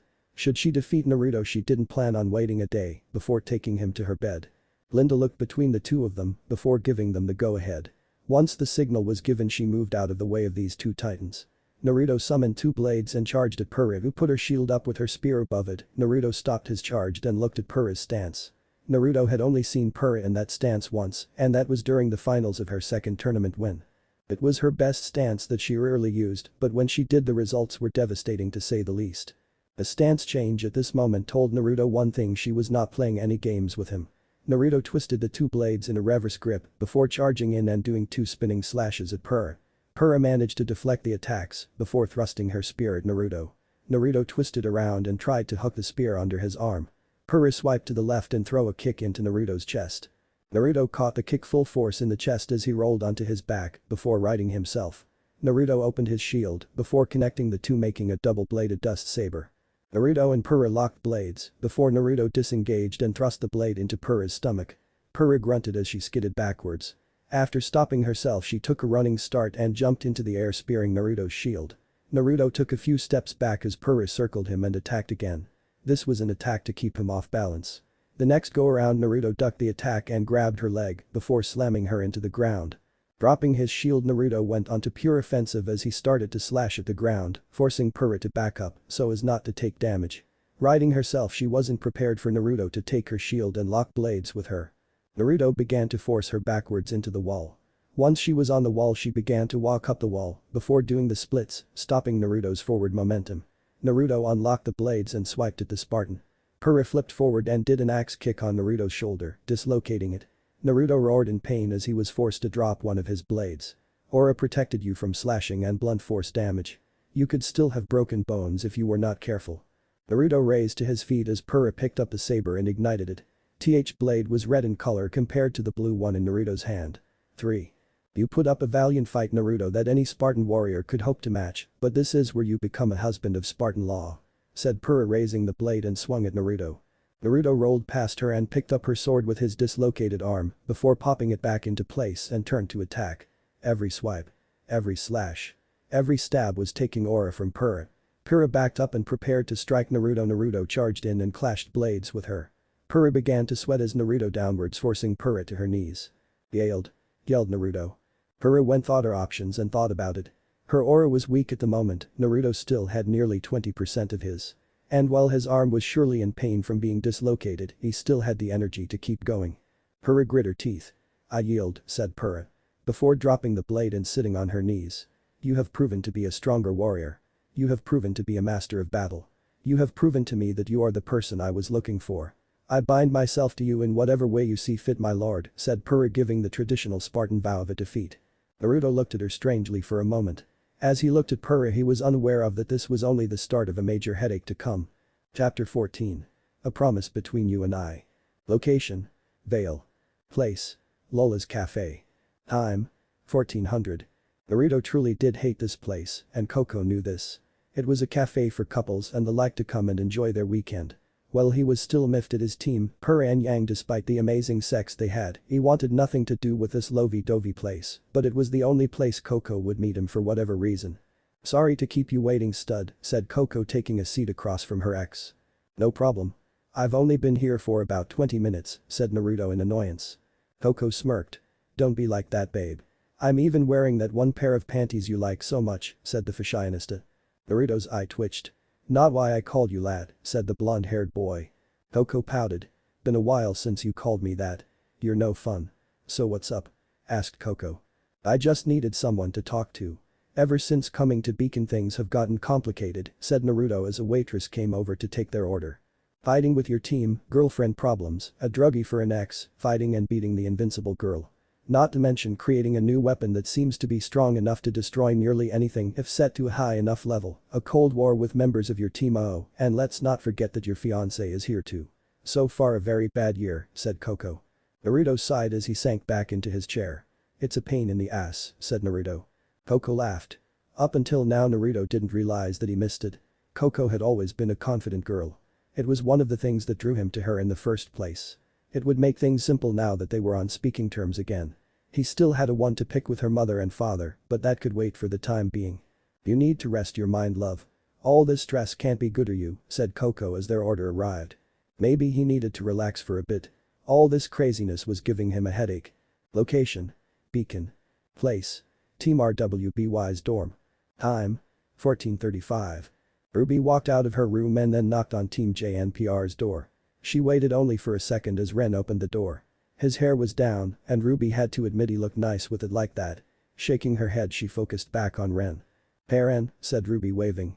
Ren smiled. "Hello Ruby. What can I do for you?" asked Ren. "Have you seen John? I tried calling him, but he didn't pick up his scroll. We were supposed to go to Vale and look at parts for his sword and crescent rose," said Ruby. Ren frowned hearing this. "I'm sorry Ruby. Carden came by and took John away nearly an hour ago. Something about sparring with his team. We offered to come, but John insisted that he go alone," said Ren. Ruby's eyes widened. "And you just let him?" asked Ruby. "We're sorry Ruby," said Nora appearing in the door. "John's been acting weird for the last few days now. Anytime Carden calls him he comes like a lost puppy." Ruby became deflated hearing how her friend was probably in trouble. "Do you know where they are?" asked Ruby. "Location. Beacon. Place. Training room. Time. 1500. John blocked a strike from Russell before he was bull-tackled by Carden in his back, sending him flying into the dirt. Rolling, he barely managed to not get implanted by Sky before he was kicked in his jaw by Dove, sending him up into the air. Russell jumped off Carden's shoulder and slashed John twice before he hit the ground and coughed twice. "Good job fellas. Dove, you're getting more accurate with that blade of yours," said Carden before turning to John. "And John, you're getting better at running. Before long you'll make an adequate training dummy," smirked Carden. "Thanks," said John, coughing. "John," yelled Ruby, running over to her friend. Carden frowned. "What are you doing here, Pipsqueak?" asked Carden. Ruby turned to Carden with a glare that would have made the Grim freeze in fear. "What have you done to him?" asked Ruby, standing up and going for her own dust saber that Naruto insisted that she keep on her. Carden growled before lifting his mace up. "I suggest you leave before you piss me off, little girl," said Carden. "Ruby," said John, getting up and placing a hand on her shoulder. "Please just go." Ruby looked at John before she pulled back her hand and slapped him as hard as she could. John barely felt the sting of the slap. No, compared to the tears in Ruby's eyes that were hurting his heart, this was nothing. "You're the worst, John," said Ruby, running off. John reached out for Ruby, but stopped himself. He didn't deserve to reach out to his best friend. Location. Beacon. Place. First year dorm. Time. 1900. Naruto sighed as he walked into the dorm with trepidation. He really didn't want to be here right now, but he needed rest. Tomorrow was supposed to be a trip into the Forever Falls. As he did, he saw Ruby walking towards her dorm with a sad look on her face. He frowned seeing this. He walked up to her and placed a hand on her shoulder. "Naruto," said Ruby, sniffling. Now Naruto was even more pissed off. "Just give me a damn name," said Naruto with rage in his eyes. "1. John," said the little Crimsoniette. "Please don't hurt him, Naruto. It's not his fault." Naruto ignored everything she said after that and walked to Team JNPR's dorm and banged on the door. The door opened, revealing Purah in her nightwear. "Lord Naruto," said Purah, bowing her head to her master. "What do you need of me?" "I don't want to deal with you, and currently I'm in even less of a good mood." "Where the hell is John?" asked Naruto. "Yeah, Naruto?" asked John from behind him. Naruto didn't think about it as he turned and socked John with a right straight that sent him to the ground hard. John got up and was unprepared for the punch that landed in his gut. John gasped in pain as he threw up the contents of his stomach onto the floor. John looked at Naruto, knew that he was a goner no matter what he said. "What do you want me to say?" "I'm sorry. I know I'm sorry. I'm a sorry excuse of a huntsman. I can't do anything right. I even have the girl I like protecting me. I'm nothing but a weak-willed man," said John. Naruto growled before throwing John to the ground. "I don't know what's going on with you, vomit boy. Carden's been dragging you and by the nose for a while now, and while I want to step in, this is a problem you have to solve for yourself. Find a way to make this up to Ruby, John. This is a vow between men. Find your inner strength, John, or I rip out your damn spine," said Naruto, turning to leave John alone. John grabbed his face in pain as he got a text from Carden to gather some rapier wasps. Chapter 15. A Man's Pride. Location. Beacon Academy. Place. Osborn's office. Time. 1100. Osborn looked over at the man who just arrived in his office. He was a veteran huntsman that Osborn trusted as much as he did any of his other inner circle. Henry John was a very power man that stood at 6'5" with a build that was pure muscle, dark skin, wearing a long-sleeved tan t-shirt with 2 buttons on the top, with both buttons undone and his sleeves rolled up, fitted blue jean pants with suspenders over his shoulders. Attached to his back was a sledgehammer. 1. "Henry, it's been a while. I expected you back here a few weeks ago," said Osborn. Henry smiled. "I'm sorry, Osborn. A few villages needed me, said Henry before he narrowed his eyes. Her power base is growing Oz. Not just the Grim either. I ran into more than just Grim too. I encountered 2 Rouge teams that worked for her. I had no choice but to put them down. Osmond frowned hearing this. I see. Her power grows day by day. We are starting to fumble around in the darkness, said Osmond. What about the ace in the hole? Asked Henry. Osmond took in a breath. Right now I'd rather she not find out about that what I have in mind. Already we have made many sacrifices throughout the years of fighting, said Osmond taking a drink from his cup. Henry frowned hearing this. Osmond, we have little time left. We also haven't heard from Crow in 4 months, said Henry. Osmond didn't say anything as he looked out his window. Location. Outskirts of Vale. Place. Forever Falls. Time. 1200. Glynda lead the students lead the teams of RWBY, JNPR, NNJS, and CDRL, though the Forever Falls is requested by Professor Peach to obtain the sap of the trees. Several of the girls were looking around at the forest in wonder, with Jack and Blake being the only exceptions to this. John lagged behind as he was carrying all the equipment. Yes, students, the forest of Forever Fall is indeed beautiful. But we are not here to sightsee. Professor Peach has asked all of you to collect samples from the trees deep inside this forest, and I'm here to make sure none of you die while doing so, said Glynda as she stopped, causing the students to stop as well. Each of you is to gather 1 jar's worth of red sap. However, this forest is full of the creatures of Grim, so be sure to stay by your teammates. We will rendezvous back here by 4 o'clock. Have fun. John looks at his friends and especially Ruby as Cardin dragged him away. Time slowly ticked by as John gathered the sap that Cardin had asked him to get. As time passed, John found himself looking at his friends, his teammates, and especially at Ruby. She was the sweetest girl John had ever had the pleasure of meeting. She was cute, kind, talented, and wasn't afraid to fight for what she believed in. She was the type of girl that John had dreamed about all his life. Or at least as long as he had known that he had liked girls. He was a jerk to her, and all she tried to do was help him out. Grabbing the jars, he walked up the hill to where Cardin and his team sat goofing off. Once on the hill, John fell forward and landed on the ground. I think I'm allergic to this stuff, said John with what sounded like a stuffed nasal passage. Great, said Cardin in an uncaring tone as he hefted John to his feet. You're probably thinking to yourself, why did my good buddy Cardin ask me to gather 6 jars when there are only 5 of us? That is one of many things I've asked myself as of late, said John. Cardin gained a smirk that John didn't like. Well, follow me and find out, said Cardin. Cardin, John, and the 3 stooges all walked to the grove where Team NNJS were working. John turned to Cardin. What's going on? Asked John. Payback. Growled Cardin, slamming his fist into the ground. What are you talking about? Asked John. I'm talking about that little girly boy who, though he could show me up me in the cafetiere. Growled Cardin again. Last night, old John here managed to round up an entire box of rapier wasps, and now, we're gonna put him to work. Russell clapped John on the shoulder as John let out a nervous laugh. According to one of the papers you wrote for me last week, these nasty little things lieu of sweets, and you're going to hit him with a jar while I unleash the wasps, said Cardin. What? Asked John. Hit him with the sap. Growled Cardin, thrusting the jar into his chest. Or I have a talk with Goodwitch and you're on the next flight out of Beacon, back to mommy and daddy. John sighed as he raised the glass to throw it. Just as he was about to release it, he stopped himself as Ruby walked over and began to converse with Naruto. This caused John to hesitate more than he already was. While he was friends with Nagisa, Ruby was his best friend and she was in the line of fire. Now he was conflicted. His desires for being a hero versus his desire to protect his friends from harm. He gripped the jar tighter as he came to his conclusion. No, whispered John loud enough for Team CRDL to hear. What did you say? Asked Cardin. I said no. Yelled John, throwing the jar and hitting Cardin. The jar broke against his armor, covering him in sap. John looked at the foursome as they glared at him. Cardin laughed darkly as Dove and Sky grabbed John by his shoulders. You've done it now, Johnny boy, said Cardin. The next 30 minutes could only be called a beating as Russell, Dove, and Sky laughed as Cardin beat John soundly with his fists. Within that time John had a black eye and a bruised cheek. You know that wasn't very smart, Johnny boy, said Cardin. I'm gonna make sure they send you back to mommy in teeny tiny pieces. I don't care what you do to mess, said John as he looked at Cardin with fury in his blue eyes. But you are not messing with my friends. Cardin looked at John a bit shocked at his sudden bravery before he grew angry at the smaller warrior. What? You think talk like that makes you tough? You think you're a big strong man now? Asked Cardin. John just smirked at Cardin in defiance. Cardin, angered by this, threw a punch at John, only for a light to flash and Cardin to drop John as he held his hand in pain. John looked at his hands as a wide aura surrounded them. "Let's see how much of a man you really are," growled Carden.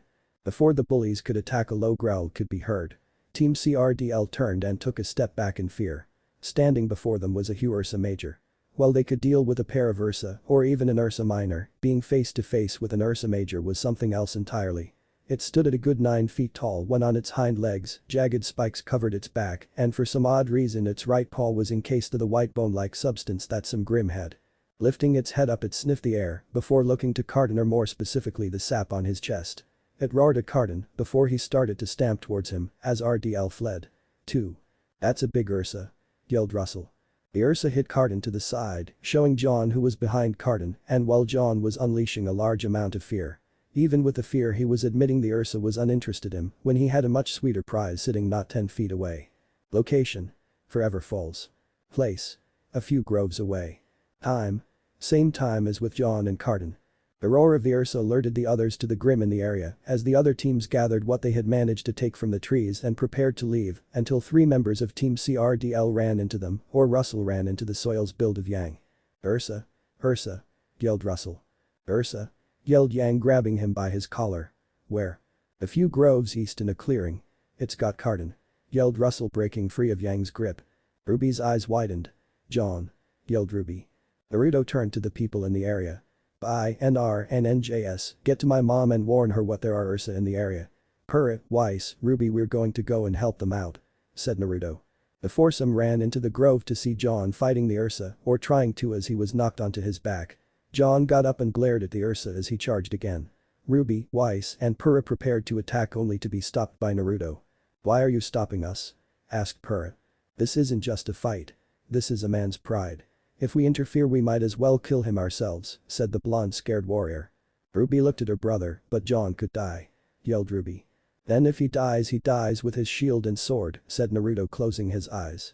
Weiss looked at her fiancé as if seeing him for the first time. She knew that Naruto had no problems being extreme if the situation called for it, but to hear those words leave his mouth. Even if Naruto had the best of intentions, he sounded so cold when he said it. This was a far cry from the boy she knew as a child. 3. John glared at the Ursa as he went in for a slash, only for the blade of his sword to snap in half as it connected with a bone paw. John's eyes widened before he was slung away by the Ursa. Rising to his feet, John looked at his shattered sword before raising it high, ready to strike at the Ursa with everything he had. For a moment, even if it was short, the Ursa backed up a bit. "What are you doing, John?" yelled Carden. "If I go out, then I got out like the hero I was born to be," said John. Naruto smirked before taking a special dust saber. "Hey, John," yelled Naruto, catching the boy's attention before throwing him a dust saber. John dropped his sword and caught the saber in the air before activating it and showing that the blade was about as long as his sword was before it shattered. The blade was white and about 2 inches wide. The Ursa glared at the blade before raising its hand and swiping at John. John attacked back and managed to cut the hand of the Ursa off. Roaring in pain, the last thing the Ursa saw was John hitting it with an upper slash, taking its head. John looked at the blade before he deactivated it. He attached it to his belt as his shield collapsed. John stared down at Carden before helping him up. "Holy crap, John," said Carden, shocked that the smaller warrior managed to defeat a Ursa Major in one-on-one combat. "Don't ever mess with my friends again, Carden," said John with narrowed eyes. Carden nodded, looking at John with both respect and a bit of fear. John turned to leave and walked past Naruto and the others. His head held high as he could proudly say that today he was a hero. Location: Beacon. Place: rooftops. Time: 1935. John sat on the roof looking at his shattered sword and the hilt of the dust saber that he needed to give back to Naruto. He turned his attention back to his own sword and sighed. "You okay?" asked Ruby, walking over and sitting next to John. "I'm fine. Just a few bumps and bruises," said John, touching his cheek. "Professor Stein said I should be better in a week." Ruby grabbed the blade and held it up. "I meant with your family sword," asked Ruby. "Oh," said John. "I don't know how to feel about it. My grandfather used that very sword in the Great War. My father used it during his time in the Beacon Army. It's the sword of my family, but now it's just scrap metal." Ruby put the sword back into its sheath before getting up. "It can be fixed, just like any relationship," said Ruby. Ruby and John looked at each other before they slowly leaned towards each other. Their lips were barely centimeters apart. "John." "Ruby," yelled Naruto, coming around the corner. He looked at the two. "Oh, there you are. Are you too busy?" Ruby and John were sitting nearly arm's length apart, both of their faces the color of Ruby's cape. Both shook their head as Naruto walked over to them. Naruto was sure that he had stopped something from happening. He had actually followed Ruby so that he could talk with John himself. Normally blocking went against bro code, but when the subject was his little sister figure, then all bets were off. He had a small smile on his face. Anyway. Ruby Yang was looking for you and I wanted to talk with John, said Naruto. Ruby got up, before she left she leaned down and kissed John on the cheek before she ran off to see what Yang wanted. John stood up and looked Naruto dead in the eye. Even though he was about 2 inches taller, it felt like he was in the presence of his dad. Holding the hilt to Naruto. Thanks for the loan, but I won't need it, said John. Naruto shook his head. Keep the blade. You showed more than courage in that fight. You showed that you're a warrior. You showed that you belong here at Beacon. You showed a man's pride. That saber is yours, John, said Naruto holding out his hand. John grabbed Naruto's hand and shook it. Thank you, Naruto, said John. Oh, one more thing, said Naruto, before punching John in the gut, doubling him over with a grin on his face. Break Ruby's heart, I break your spine, vomit boy, and that's if Crow, Tai, and Yang don't get to you first. John stood up slowly and looked at Naruto. Got it, said John with a smile of his own. John just knew that at that moment he had Naruto's trust and friendship. Location. Beacon. Place. Osborn's office. Time. 2300. Osborn read over the report from Glynda over her supervisory field trip into Forever Falls. It seems that his choice to allow the only son of the Ark family into the academy was a sound one. A sound one indeed. Even using the transcripts of his older sister. I wonder how things will progress from here? Asked Osborn as he looked at the designs of the dust sabers that sat before him. What if Naruto Glynda Goodwitch Harem and rwby, and thanks for watching my video till the end. If you enjoy this content, then do consider subscribing to my channel and leave a like if you guys need the next part, comment down, and thanks for watching the video and see you guys in the next video.